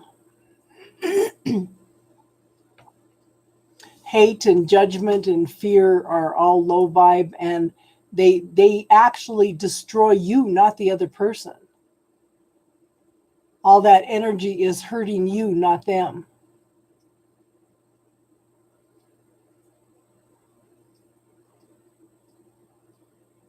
And it doesn't mean that you have to have them in your life. God gave you free will for a reason, to make choices and decisions.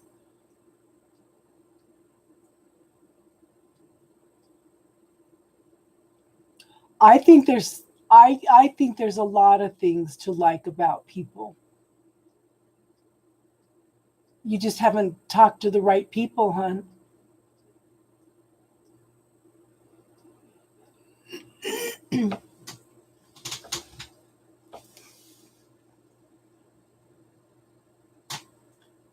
You know,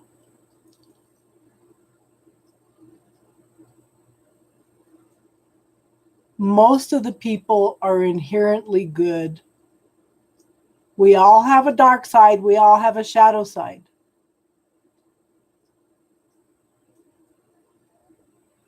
So, what is good in your life, Lucky Star? What are you grateful for?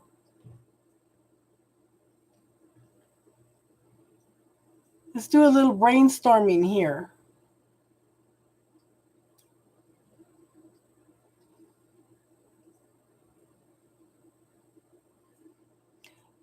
Now, if you're judging everybody as bad, what do you think of yourself?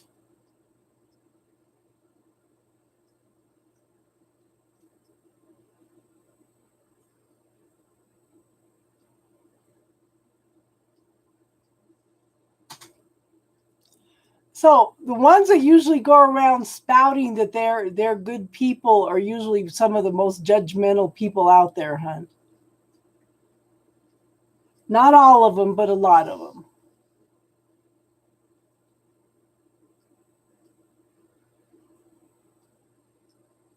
So what's the main thing that you don't like about people, Lucky Star? Oh, there's another one uh that's what is his name? There's another one that says that he's a spokesman for Maitreya. Gosh, I haven't seen him in any of the fairs lately.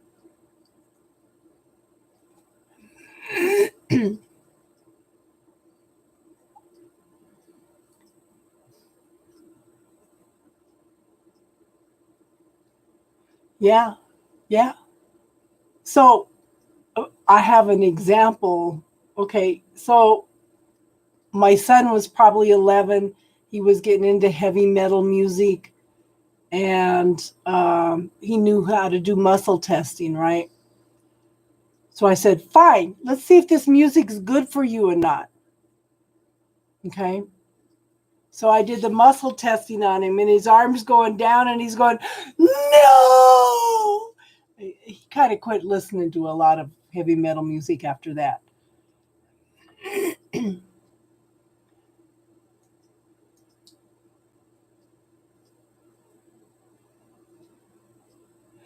But Lucky Star, why do you want to break down people?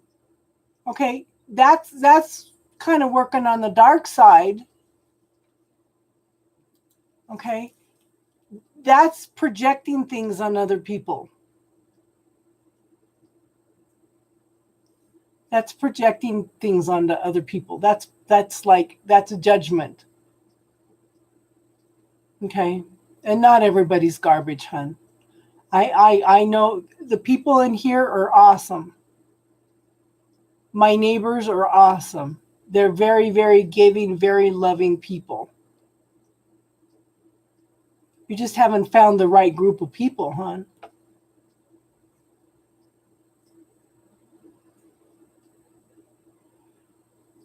Okay, but if you could see their BS, that's an awareness. That's an awareness. But don't buy into it. Don't put any judgments out there. Just kind of detach yourself from the situation, because that may be who they came in to be in this lifetime, you know?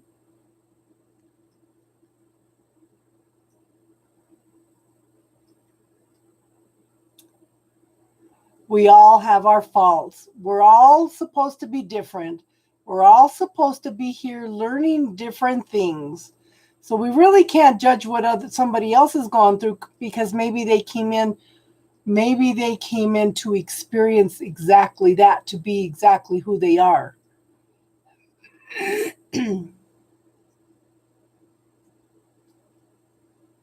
Hey, Star Crossing, how are you tonight?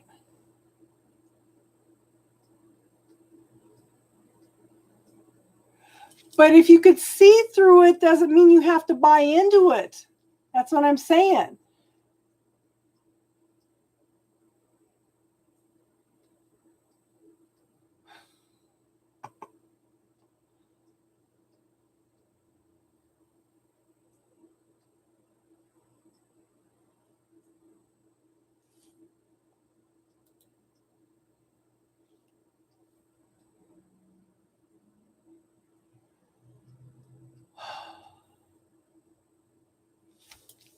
Yeah, it's but see, this is somebody I know, very, very intuitive person, okay?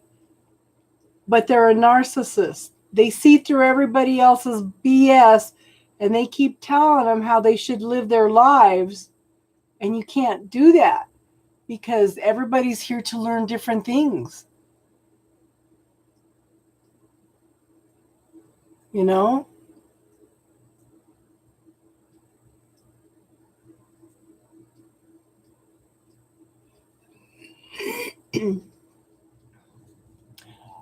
I recommend you read a book, The Dark Side of the Light Chasers by Debbie Ford.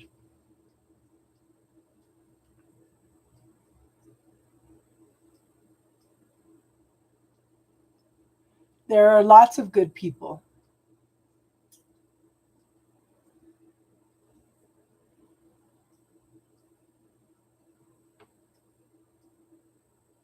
So Lucky Star says they hate everybody, that people are bad. That's what's going on, Star Crossing.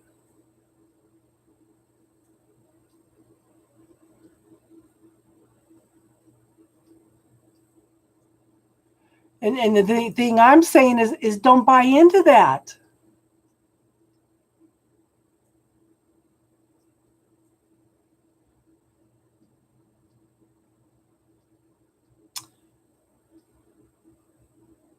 There's a lot of good people around the world. A lot of us are light workers that are here to anchor in the love and the healing that the world needs, you know?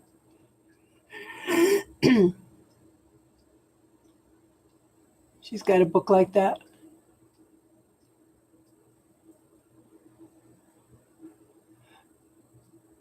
Yeah, that's what, tell him, Casey. Yes, there is good out here. If you are not seeing any good in people, that's why I asked you earlier, what do you think about yourself? Lucky Star, what do you think about yourself? Are you projecting out on other people what you think about yourself?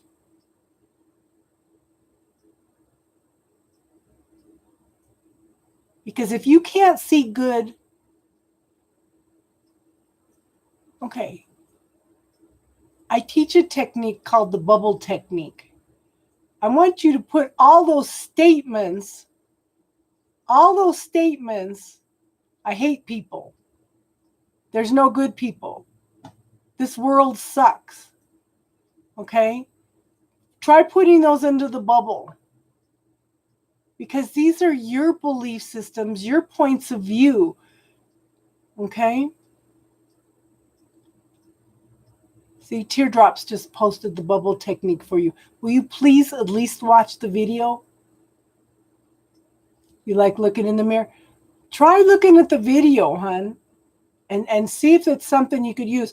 All those points of view, all that negative self-talk, put them in the bubble and see if it doesn't shift the energy for you, hon.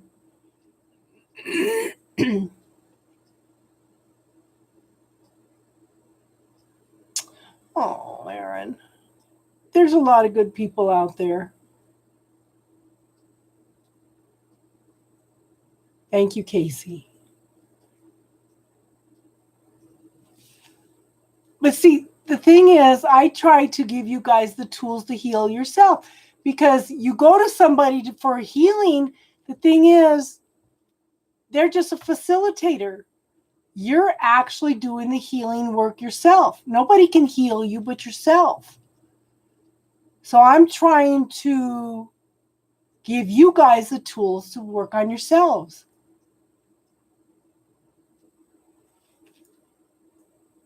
You know, I honestly can say that I have my faults. Okay. I have my faults. We all do. But I also realize that I'm here to be on a different path. I don't fit in my family. I don't fit into a lot of people. In fact, when I was a child, I remember looking for through my mom's cedar chest in order to find my birth certificate, because I was so sure that I was adopted because I didn't fit in anywhere.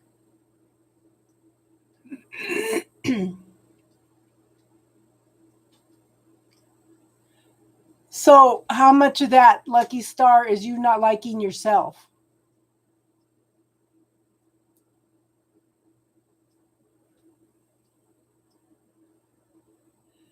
I just tried to be the best person that I could be. I may not be perfect.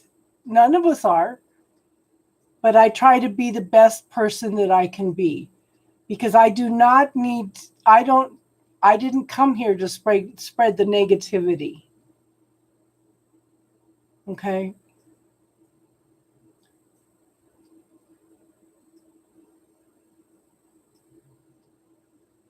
You like looking in the mirror, but that's physically, hun. What about inside yourself? Yes. So this is what I'm trying to say. If you don't like yourself, you're going to draw people to you that are going to treat you bad.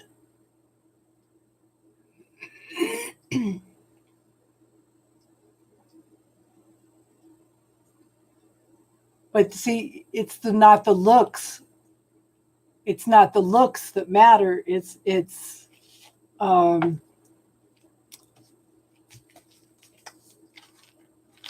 what's inside, what you think of yourself, what you think of others. You know?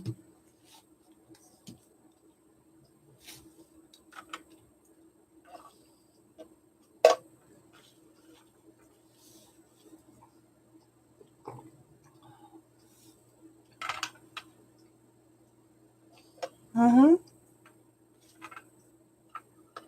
Look, yeah, looks fade.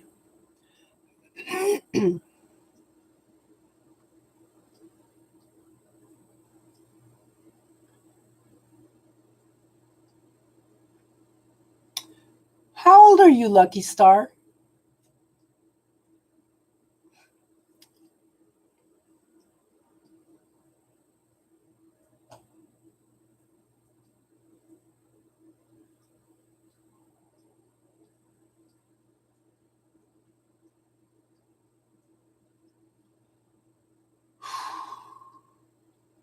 Because you're an empath, Eza? Because you're an empath?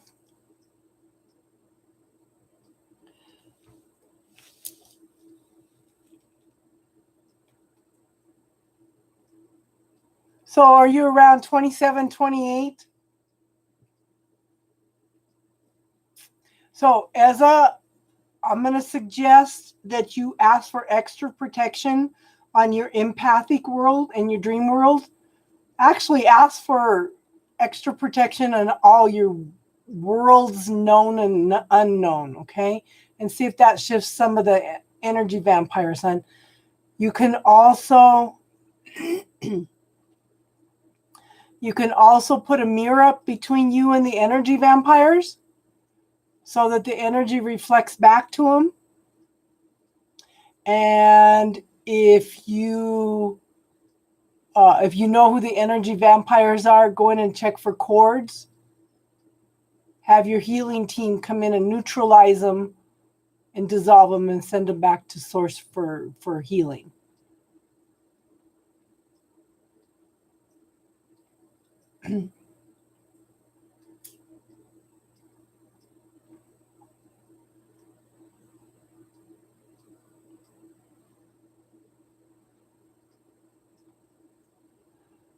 But you never answered me, Lucky Star. How much do you like yourself?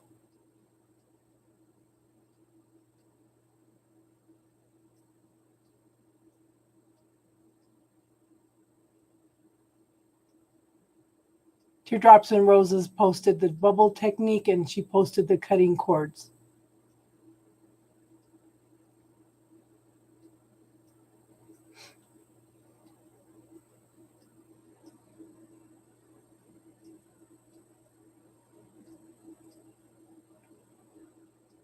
Yeah, I'm thinking that Lucky Star doesn't like themselves too much. May look good physically, but how are you internally?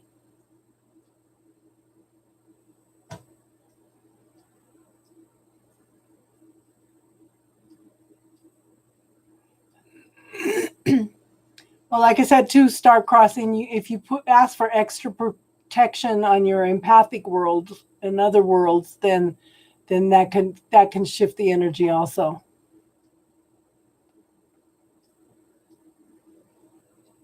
I kind of had that impression too. Easy.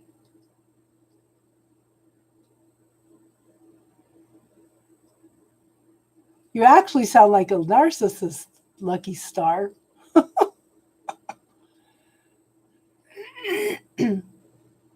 So answer me, Lucky Star. How much do you like yourself internally?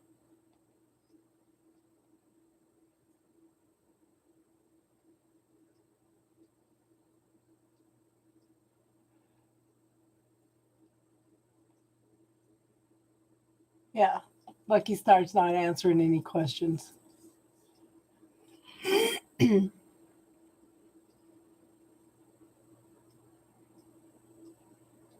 I know, I know, I know a lot of pretty people that are ugly. I was just going to do the same thing, Casey.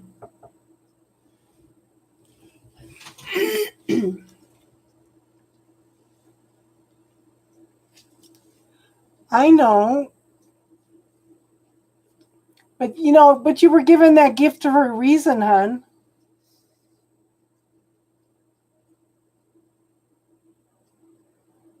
Exactly, Triple Moon.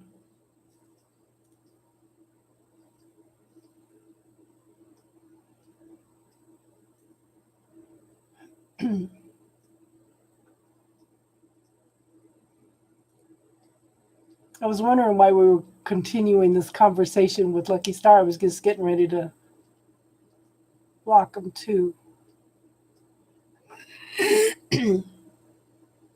Because, you're not contributing to the conversation if you're not answering any questions either.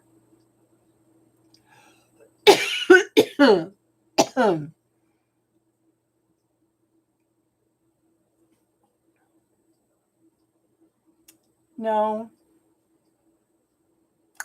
no. And and sounded like a snarky 16-year-old.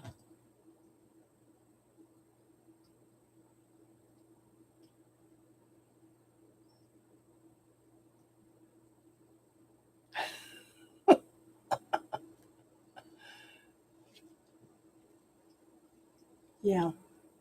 Hey, Beth, how are you tonight? Conceited, yeah.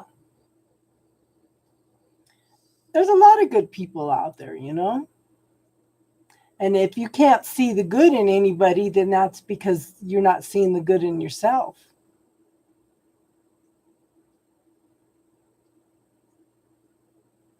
Yeah.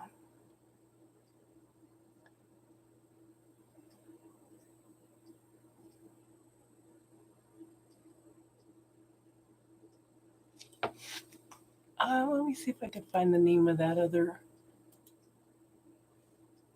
under my orders.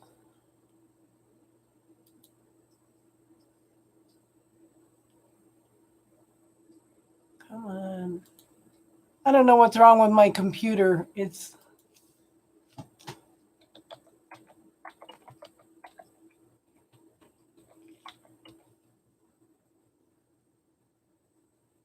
That's crazy.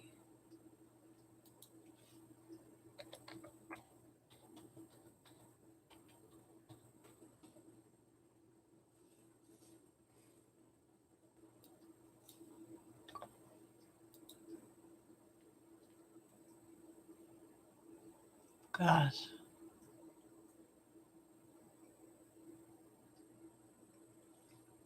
I have ordered so many cards.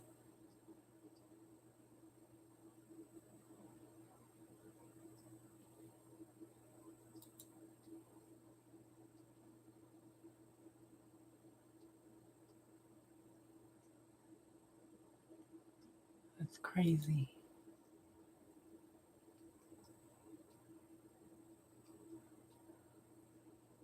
What? There's cards in here I don't even recognize. Interesting. I don't know. I'll have to find that.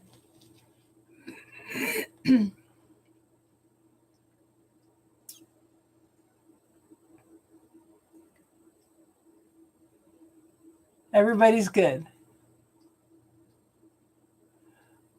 Okay, I didn't get any chills. What are you picking up, Star Crossing?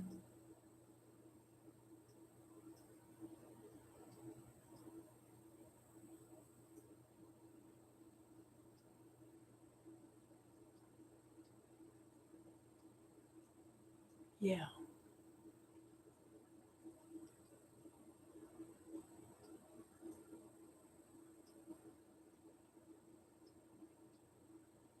So, did anybody notice anything unusual during this last full moon?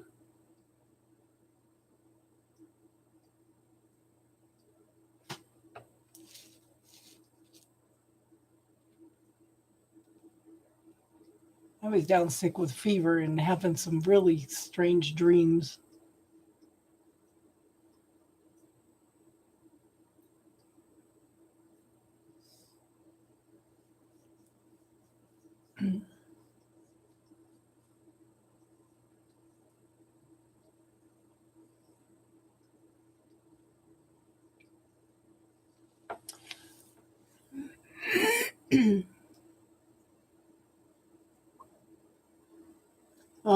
Your birthday, yeah. 5/26, yeah. Okay, so Star Crossing thinks somebody wants to ask something but doesn't know how or something. Okay, so we talk about everything in here. This is a safe place. It's a safe place. And there's no such thing as a stupid question. What's stupid is not asking the question, and then you keep wondering what the heck the answer is.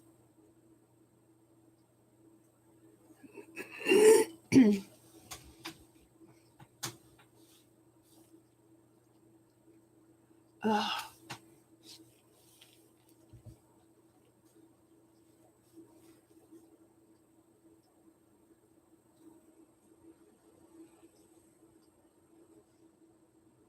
Keep twin flames. All I can say is my experience with twin flames is bizarre.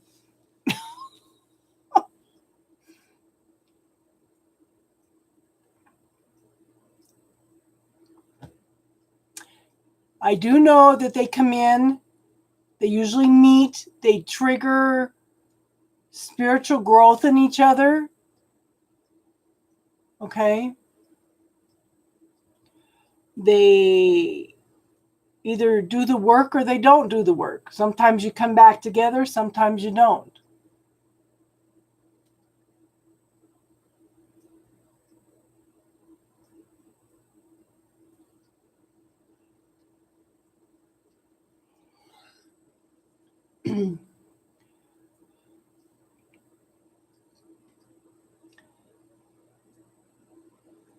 So this lady that did the reading for me,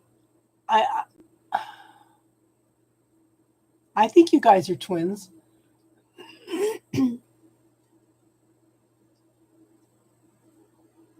I forgot what I was going to say. This lady, since my twin flame keeps coming up, okay? Since he keeps coming up in all the readings without me even asking, I said, okay, with the second lady. The first lady said a year. I said, when is he coming back then?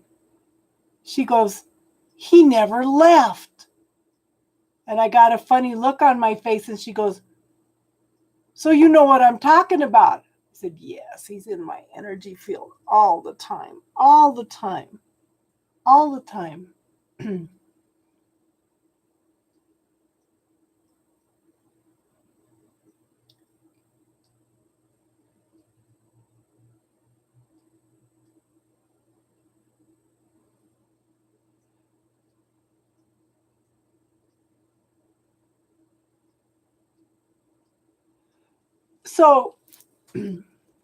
So easy, the way I look at it is we're all different. We all came to learn different lessons. We all came in to be different, but our cultures, our society, our religions teach us that if you do not conform, if you do not follow the rules, that you do not belong. And I was thinking about that this week because they're all, I'm going to bring a little politics into this, people. Okay, Liz Cheney is not conforming to the way the men think the Republican Party should be. They have had it with her because she has a different point of view. Okay? And I thought, a lot of that's because she's a woman. Women are supposed to conform. But how can you judge somebody that came in to learn different lessons, to experience different things? How can you judge what is right for and wrong for them to learn or to experience? You know? That the Republicans were perpetuating the big lie, and that there was no stolen election, and that I don't remember everything, but I thought, one of the other senators was up there saying, I've had it with her, we need to vote her out, and all this kind of stuff. But anybody that is different, does not follow the points of view, the agenda, okay, they're ostracized. The same thing with all things in life. With religion, if you don't do this, that, and that, you're going to go to hell. If you don't do this, that, and that, you're going to be kicked out of the church. You know, it's not just politics. It's, like they were when the autistic kids started showing up, and the kids with ADHD, they were ostracized. There's something wrong with them. We have to medicate them. No, they're a whole new generation of a different being coming in. They have a whole different level of understanding everything. That doesn't make them wrong. It doesn't mean they need to be medicated, Do you understand what I'm saying? Like Salem witch trials. Yeah. Yep.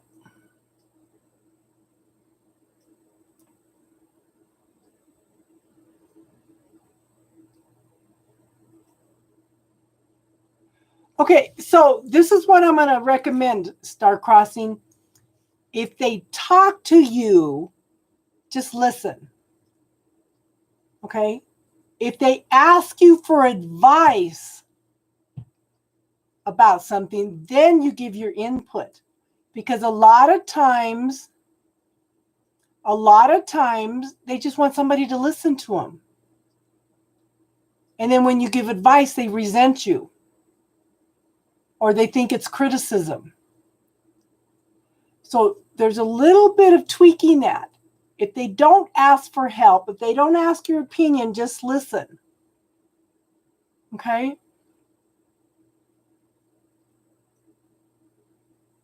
That's something that I had to learn the hard way.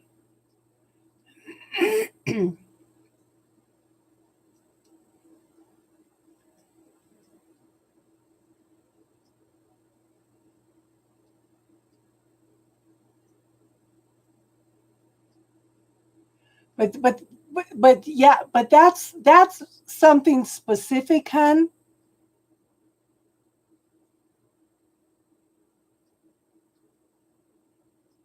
Yes, exactly, Casey. But it's not for us to judge each other. If you don't like the way somebody's acting, you don't have to have them in your life.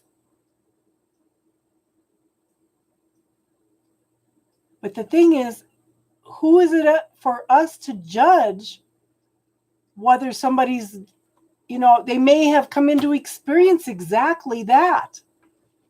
They may have come into experience being a narcissist or judgmental, Yeah. You don't have to have them in your life. You have free will. That is the greatest gift that the universe has given us.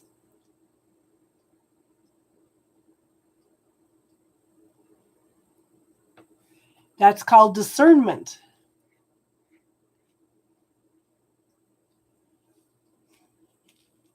That's okay, hon. That's what we're here to talk and express ourselves.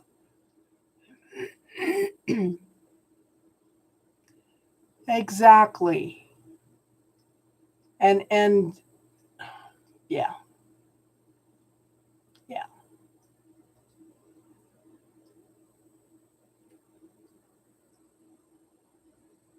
And the last 2 weeks I've saw examples of that since my niece's funeral.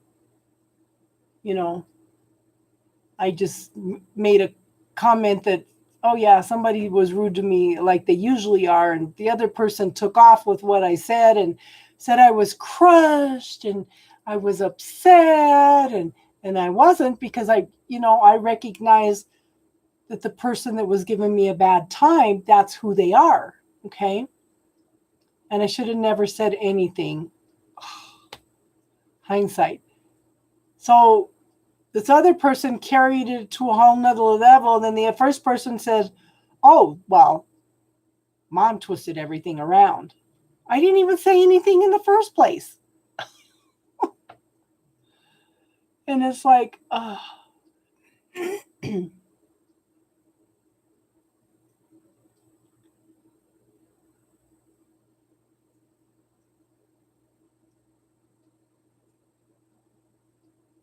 so the things that people accuse you of are usually a reflection of who they are.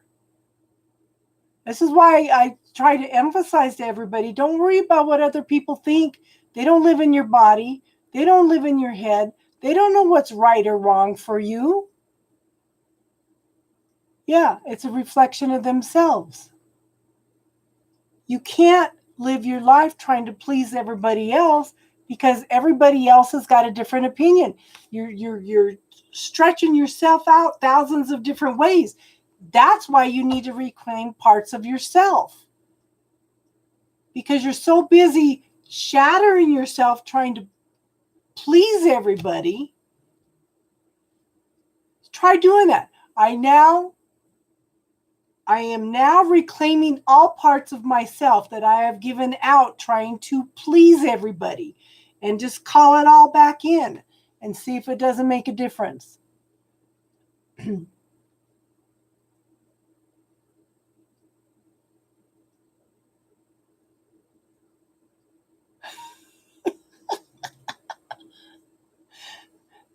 Isn't that funny, Beth?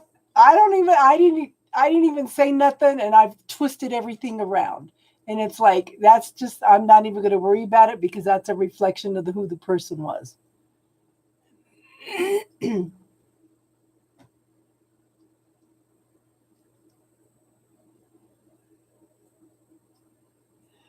Time. How do you change the world? One person at a time. You need to find that self-love. You need to find out who you are, what your truth is, not everybody else's truth, not society's truth, not your religious truth. You know, I tell you guys all the time, question everything, even what I tell you. Find your own truth.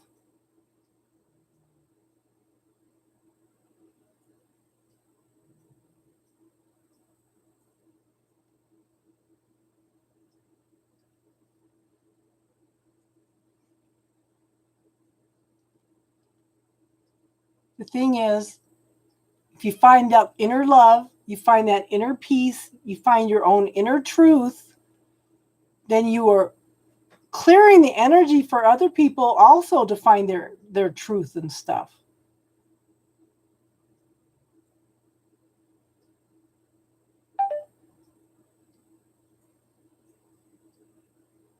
But that the concept of forgiveness is healing for you, not for the other person. Just because you forgive somebody does not mean that what they did was right. Okay? It just means that you're no longer willing to carry that burden.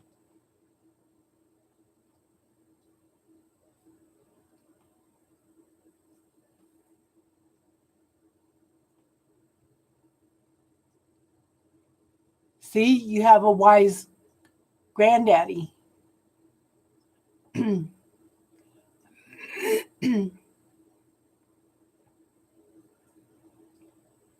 That's how we change the world, one person at a time.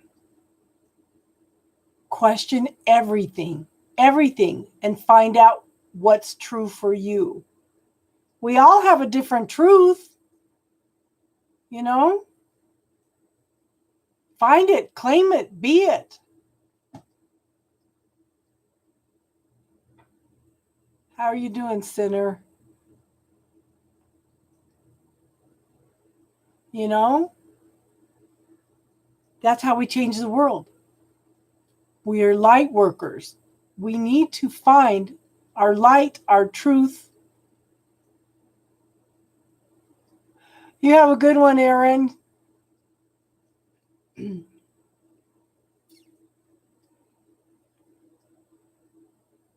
Question everything. Find your truth. Connect with that inner love, with your inner self.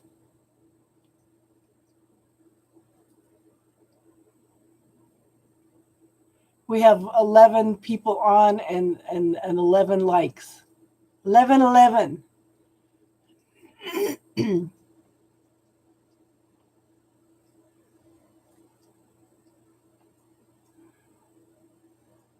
But one of the other things that also, okay, so I visualized this golden honey colored energy coming in and just filling in my whole body. Okay.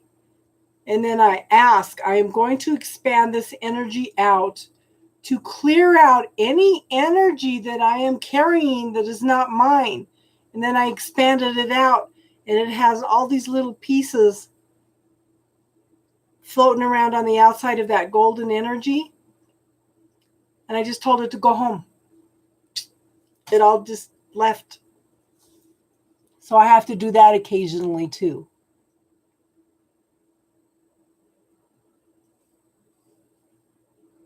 Yes. We all have our dark side. We all do. That's part of our lessons, part of our learning. You know?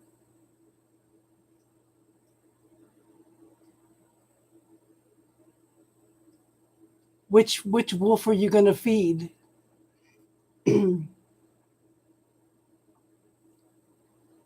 hear two stories for that. Whichever one you feed is the one that's going to be the strongest, and another one says you need to feed them both because you don't want another one to come back and bite you.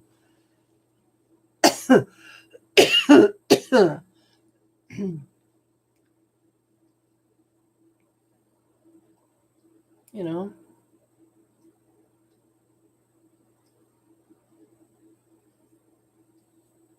You'd like to hear a fable?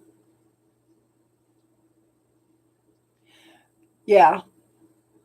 So this is, I tell people different ways. Return it back to sender with love and consciousness, because you don't want to carry their stuff, because then they don't learn their lessons. Or you can send it back to source to be transmuted into something healing. And when I do that, I have it transform into something healing for Mother Earth. Okay.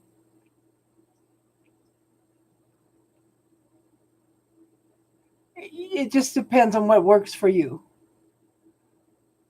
Ooh, ooh, like a BLT, huh?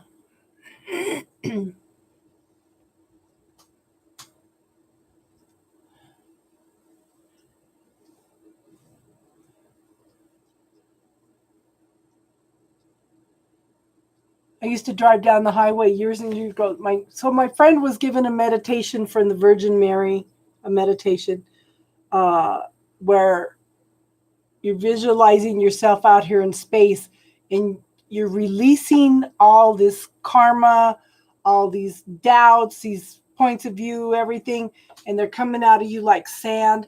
And there was little cherubim angels underneath carrying all the sand and taking it away. I said, I'm going to take that a step further. I'd be driving down the highway, letting go of stuff. I would have a violet flame curtain under my car.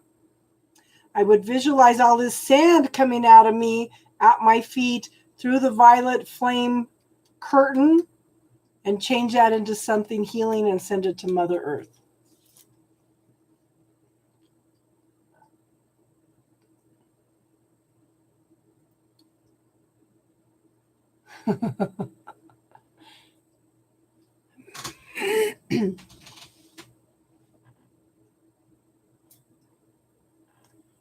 Yeah.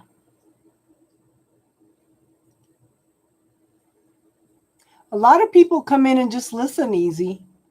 They don't interact, they just listen.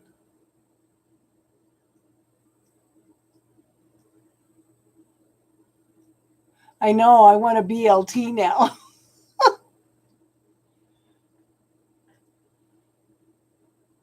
Yes. Yes, I hope you had a good nap too. You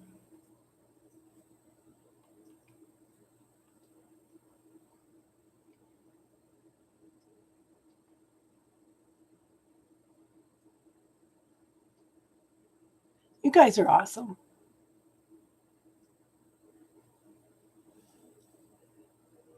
You know, my kids freak out because I can take a 15-minute nap and I'm fine.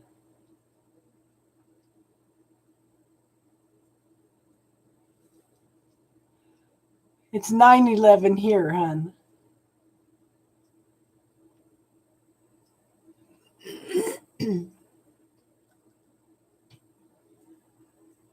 Exactly. Now you need a snack. I made some gluten-free blueberry muffins.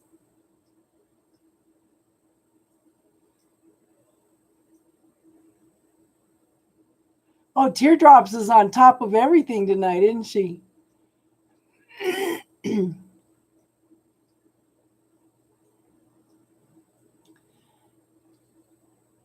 thing is, open Leon's cats. The thing here is this is a safe place to talk, you know? And how many of us have somebody that can do spiritual talk with,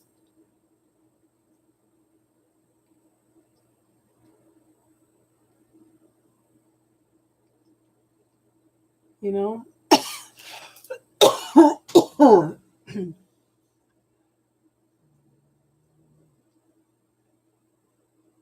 I've been trying to stay away from sugar because I had the doctor give me 14 days of antibiotics because I kept getting that I had a low grade infection and I couldn't figure out what it was.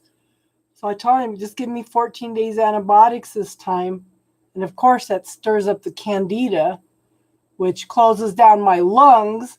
I've had to triple my probiotics. So I've been trying to stay away from sugar. And I made some blueberry muffins with stevia. They're not bad. Not bad at all. Reese's Pieces and Snickers are my favorites.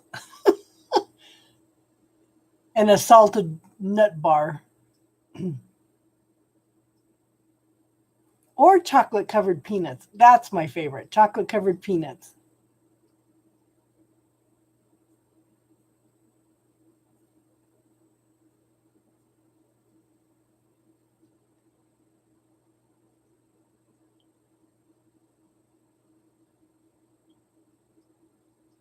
Yeah.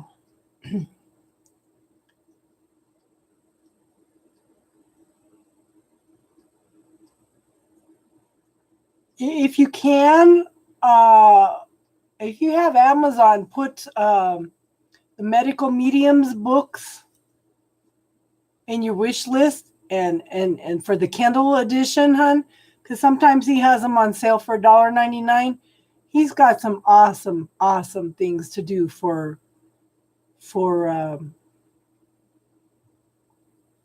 the Candida and the Epstein-Barr virus and stuff. Yeah. You're on oregano pills? Yeah. Yeah.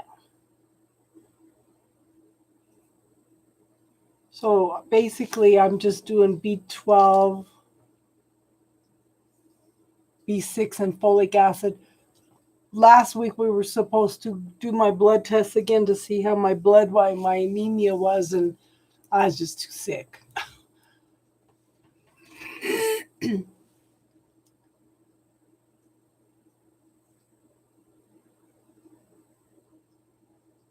Thank you, Casey.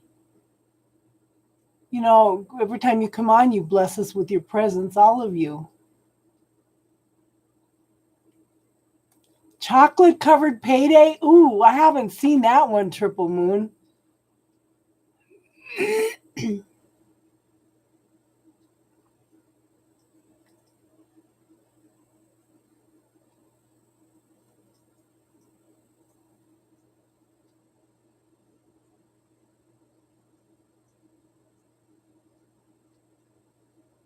Casey has been a blessing since she first started coming on here. All of you guys are.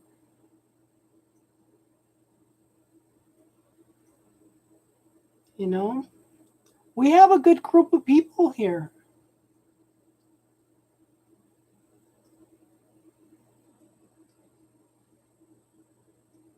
And how many? And I was telling somebody, I said I have a core group of about 10 people that come in on Friday nights. And some people just come and listen, you know. But I have about 10 people that interact.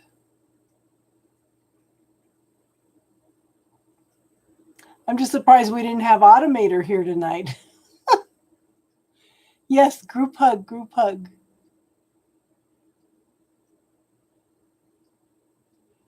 Love and light and healing to all.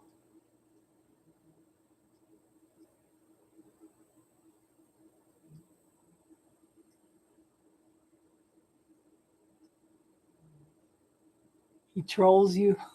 Does he?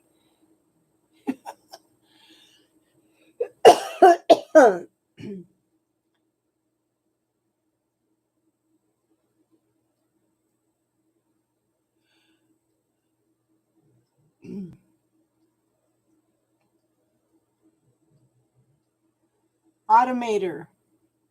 Automator trolls her. No, Automator. Yeah, I'm surprised he wasn't on tonight.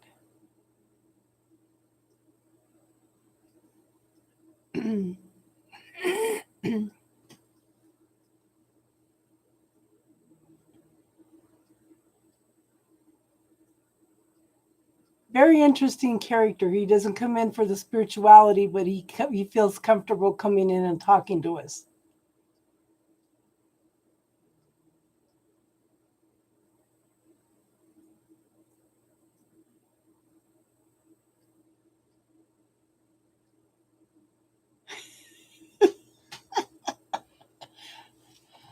Casey, didn't you make a comment earlier about getting married and having a baby? Or was that somebody else?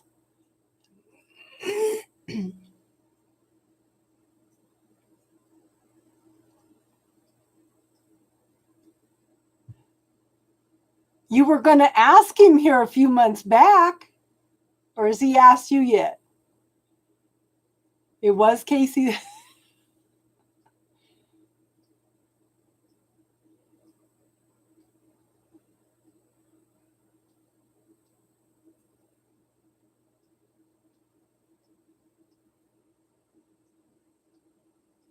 I think you'll marry him too, hon.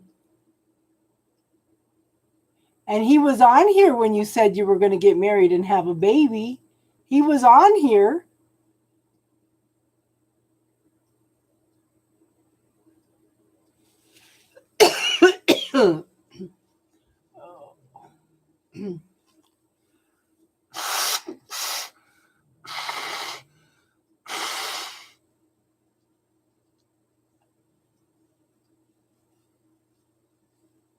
Good. Because I think that's what come up in some of the readings too, was that you guys were going to get married.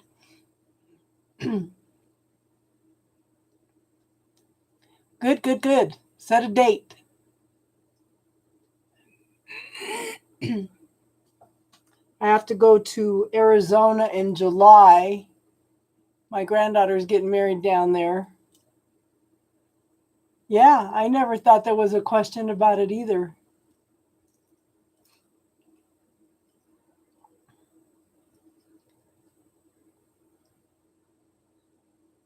Yeah. We have an awesome community. You know, people that come in and out and everything. But like I said, I have pretty much 10 basic people that come in and interact. I think maybe we're going to have to close it up tonight because my throat is going to start giving me a bad time. This is the first day that I've been able to talk without coughing my head off. And that's from tripling my probiotics.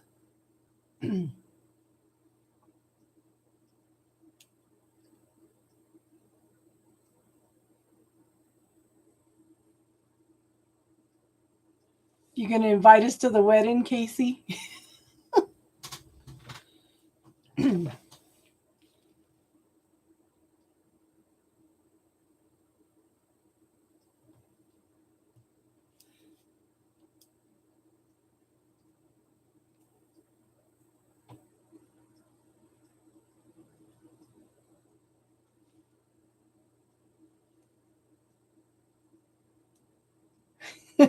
So the whole tarot community will show up for the wedding.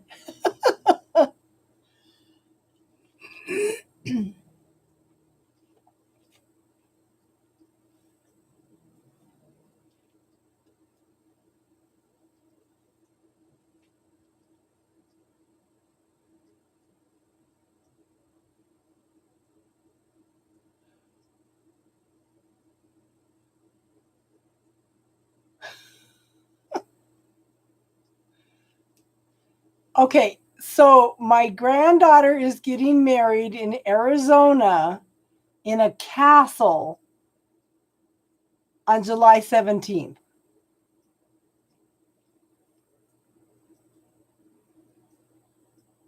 It's funny you said that. And it's formal attire. Let me go look at the name. Let me grab that.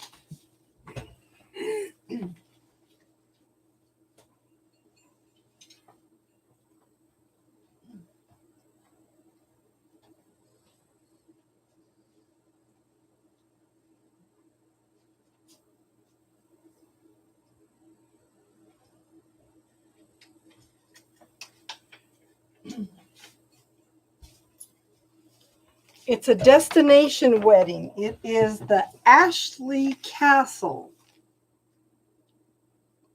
in Chandler, Arizona. And there's a castle, Cherokee There's a castle here called Cherokee Ranch that they have weddings at also here in Colorado.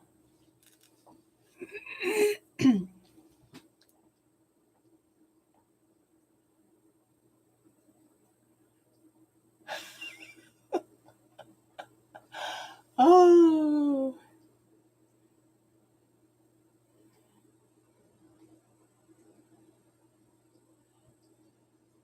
that's funny.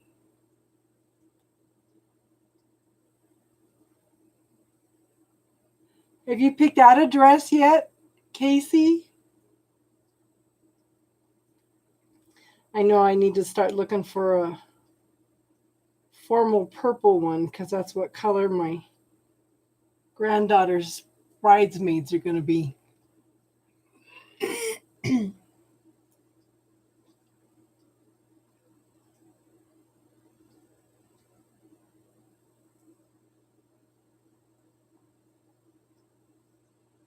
It's exciting.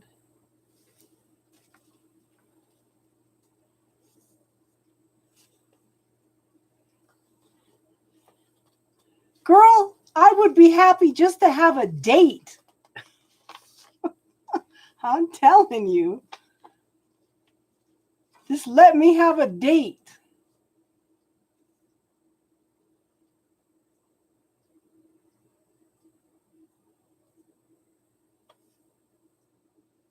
Formal attire requested. Yeah.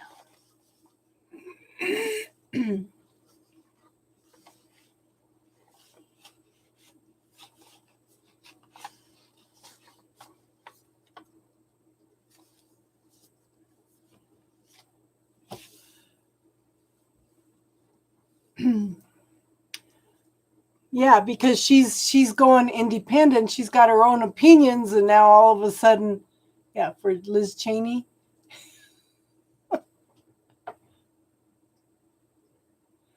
You're probably right.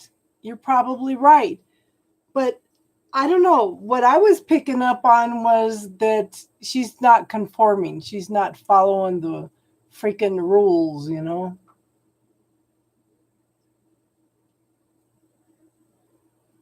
She's gotten independent in the Republican Party and they can't handle it, especially as she's a woman.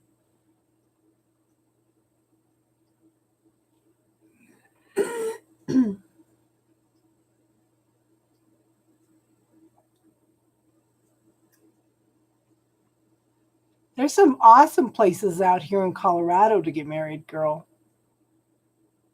Awesome places. There's some little ghost towns and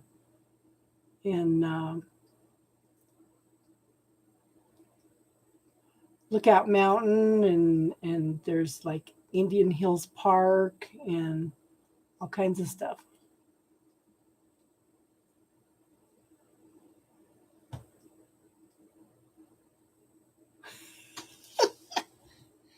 Casey, you can't tell me you would give up your Kit Kats. And how are your kitties doing anyway? How are your kitty cats?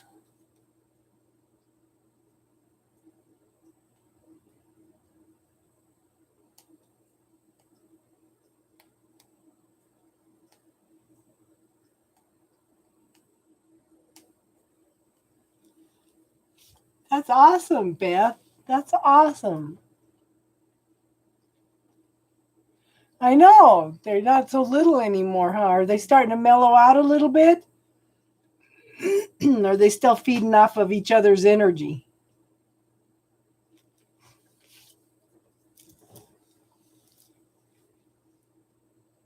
They walk around like they pay the mortgage.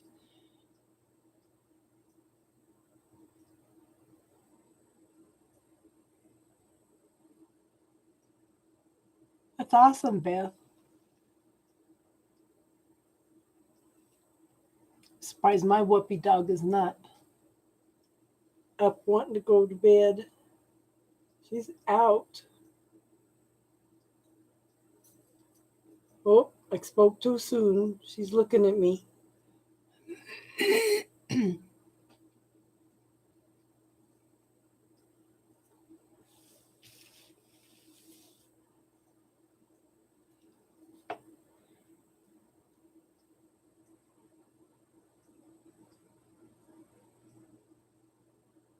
guys are awesome.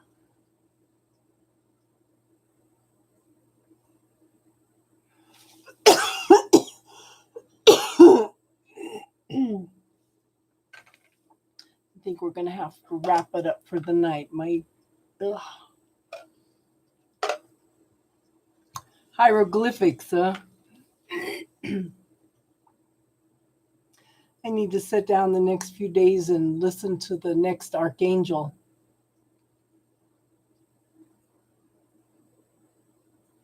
Ah. Hi, Sun Spiritual Healing and Tarot. How are you?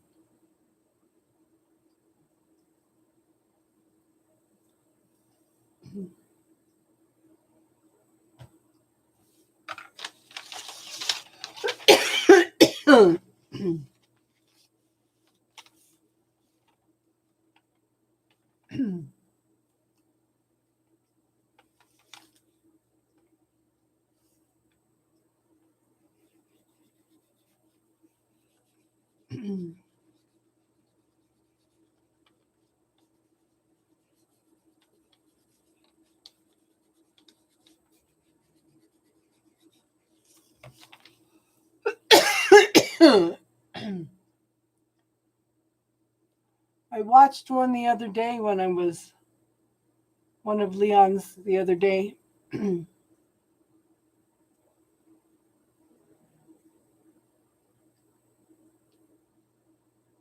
Riddy, how's your shoulder doing, hon? You're just clearing up a virus and a sinus infection, hon. It's like I ventured out one time into the world and came down with a virus that knocked me out for 2 weeks.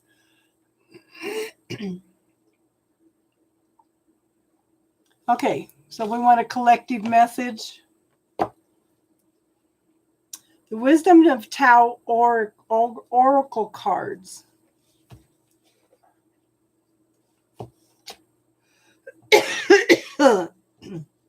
Yeah.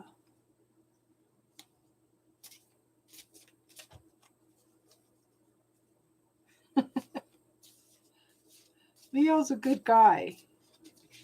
He's a good guy.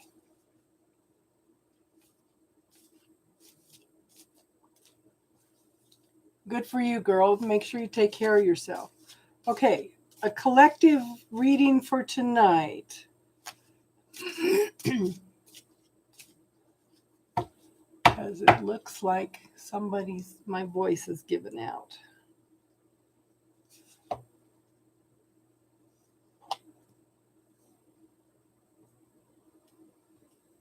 Earn it. Abandon your ego and work towards your goal, one step at a time. Education, virtue, and diligence allows the soul's inner wisdom to manifest itself. There is no shortcut. You must earn it. I'll pull one more.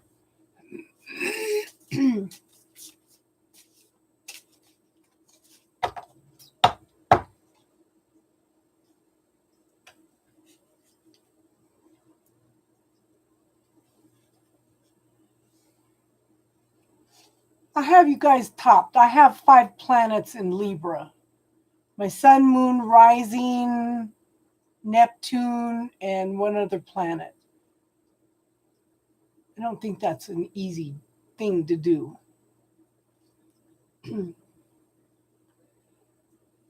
Not meant to be. Don't take it too seriously if, despite your best attempts, the outcome is not what you wish. It was never yours to begin with. The world is full of new opportunities. Self-pity and diminished self-esteem will only obscure your view of what is to come. Yeah. I got a Libra stellium. Yeah.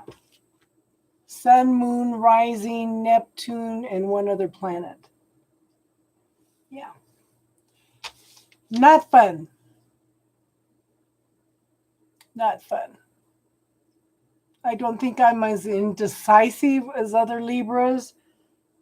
I think that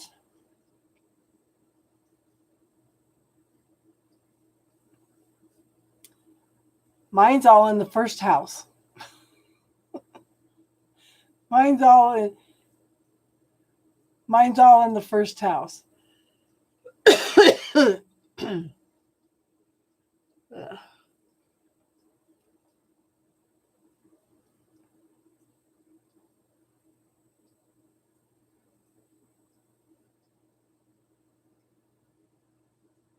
10th house stellium. Yeah.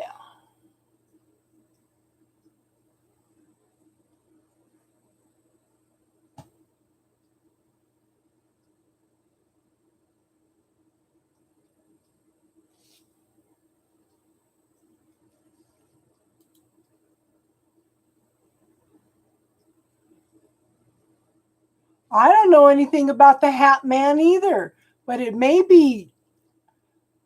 I kind of get the impression it's something that's vibrating in and out of another dimension.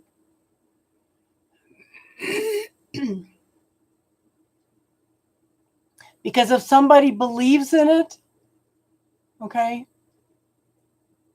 if somebody believes in it, it can bring it back and forth. Just like people believe in Bigfoot. In fact, there's a guy down here in Castle Rock that goes up to a certain place in here in Colorado and camps, and he interacts with the Bigfoot.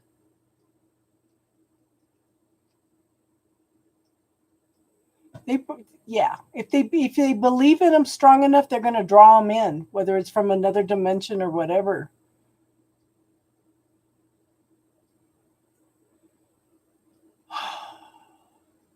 The sign before your ascendant is your past life blessings. That would be Virgo for me. The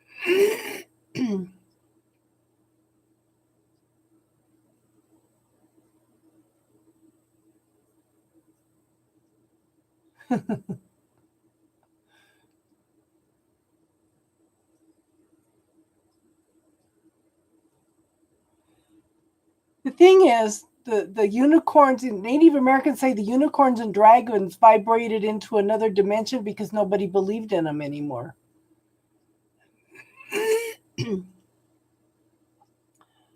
Oh, this guy he wrote a book on. He's got one Bigfoot that comes every time they go. He growls outside the tent and he shakes the tent. And some of the other ones, apparently they've gone out hunting and they like this guy.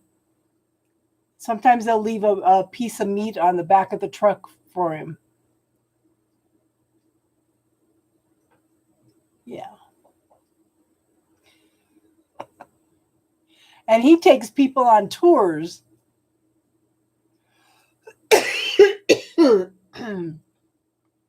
Yeah.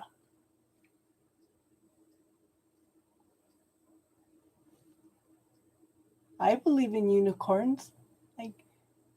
I believe in dragons too. That's what I was saying. Called in the earth dragon to light a fire under the twin flame.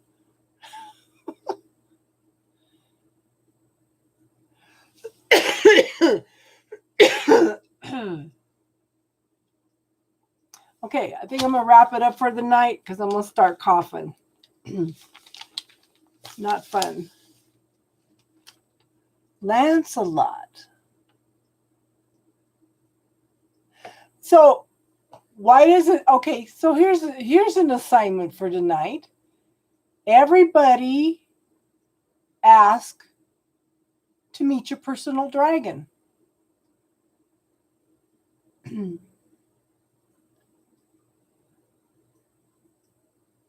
Ask to meet your personal dragon.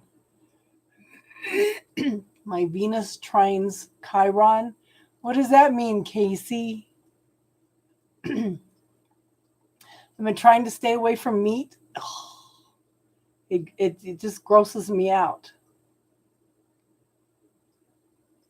But I should put on some chicken noodle soup. He's purple.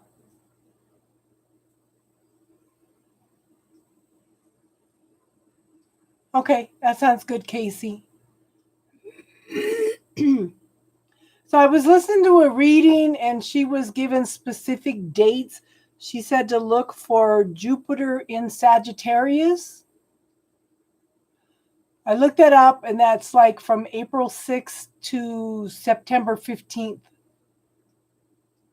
And that was telling me that she was telling me my twin flame was coming back then. I said, yeah.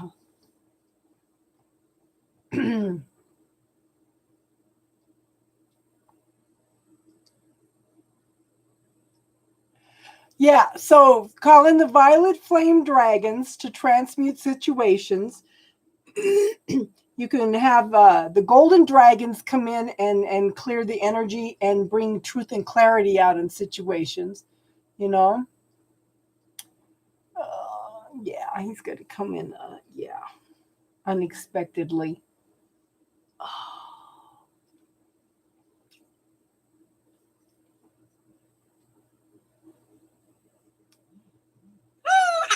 Text message. My personal dragon's name is Ellie. And I was laying in bed one night and I don't remember what I was doing or thinking or whatever, but I felt somebody come in and lay down on the bed and like circled me and the dog. And when I closed my eyes and looked, it was my personal dragon. I didn't really.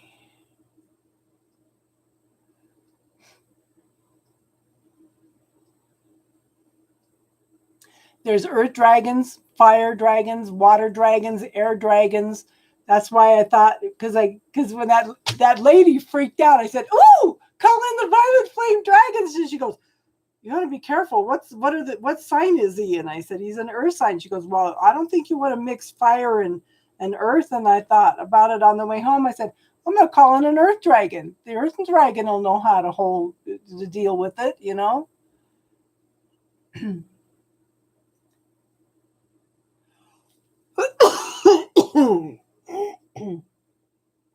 So let me get through these feminine archangels and then we'll talk a little bit about dragons. And don't forget the polar bears, Casey. Okay? Don't forget the polar bears. The 10-foot tall polar bears when you're having a problem.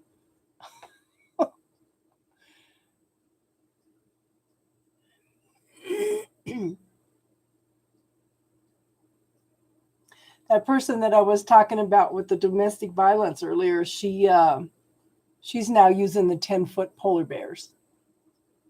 You have enough trouble with lions. You know, if you look at pugs, their little faces look like some of the Chinese dragons. Because pugs can actually be kind of fierce. Yeah, I have a oracle deck for dragons also. But it seems it started in September of 2019. They appeared and they were watching me. It's like, okay, I had like a ring of dragons above my head here, head to head, all the way around. And somebody goes, "Oh, like a crown on your crown chakra." I said, "That's interesting."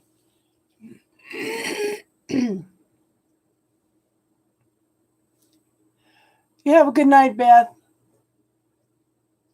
Yeah. Okay, I want to wrap it up before I start coughing so much that I can't talk. Okay. I'll see how I'm doing on Sunday night, if I'm going to come in and do readings or not. Okay. May come in and just maybe do an hour or so because that's a lot of talking. So yeah. That's funny because Casey, I was talking about that earlier when I was doing readings at that fair. One of the gals, I would tell her something and she would process it by her eyes would go to the left, to the right. She'd look at me again and then I'd tell her something and she'd that's how she was processing it. Okay, everybody have a good night. I'm going to drink some tea and head off to bed, okay? Okay, that's good to know. Right means future. Yeah, because she was definitely processing a lot of things that I was telling her. Yeah. Good night, everybody. Thank you for being here. Thank you for coming, Sun Spiritual Healing. I hope you come back. I hope you subscribe, hun. We do this on Friday night, every Friday night. Okay?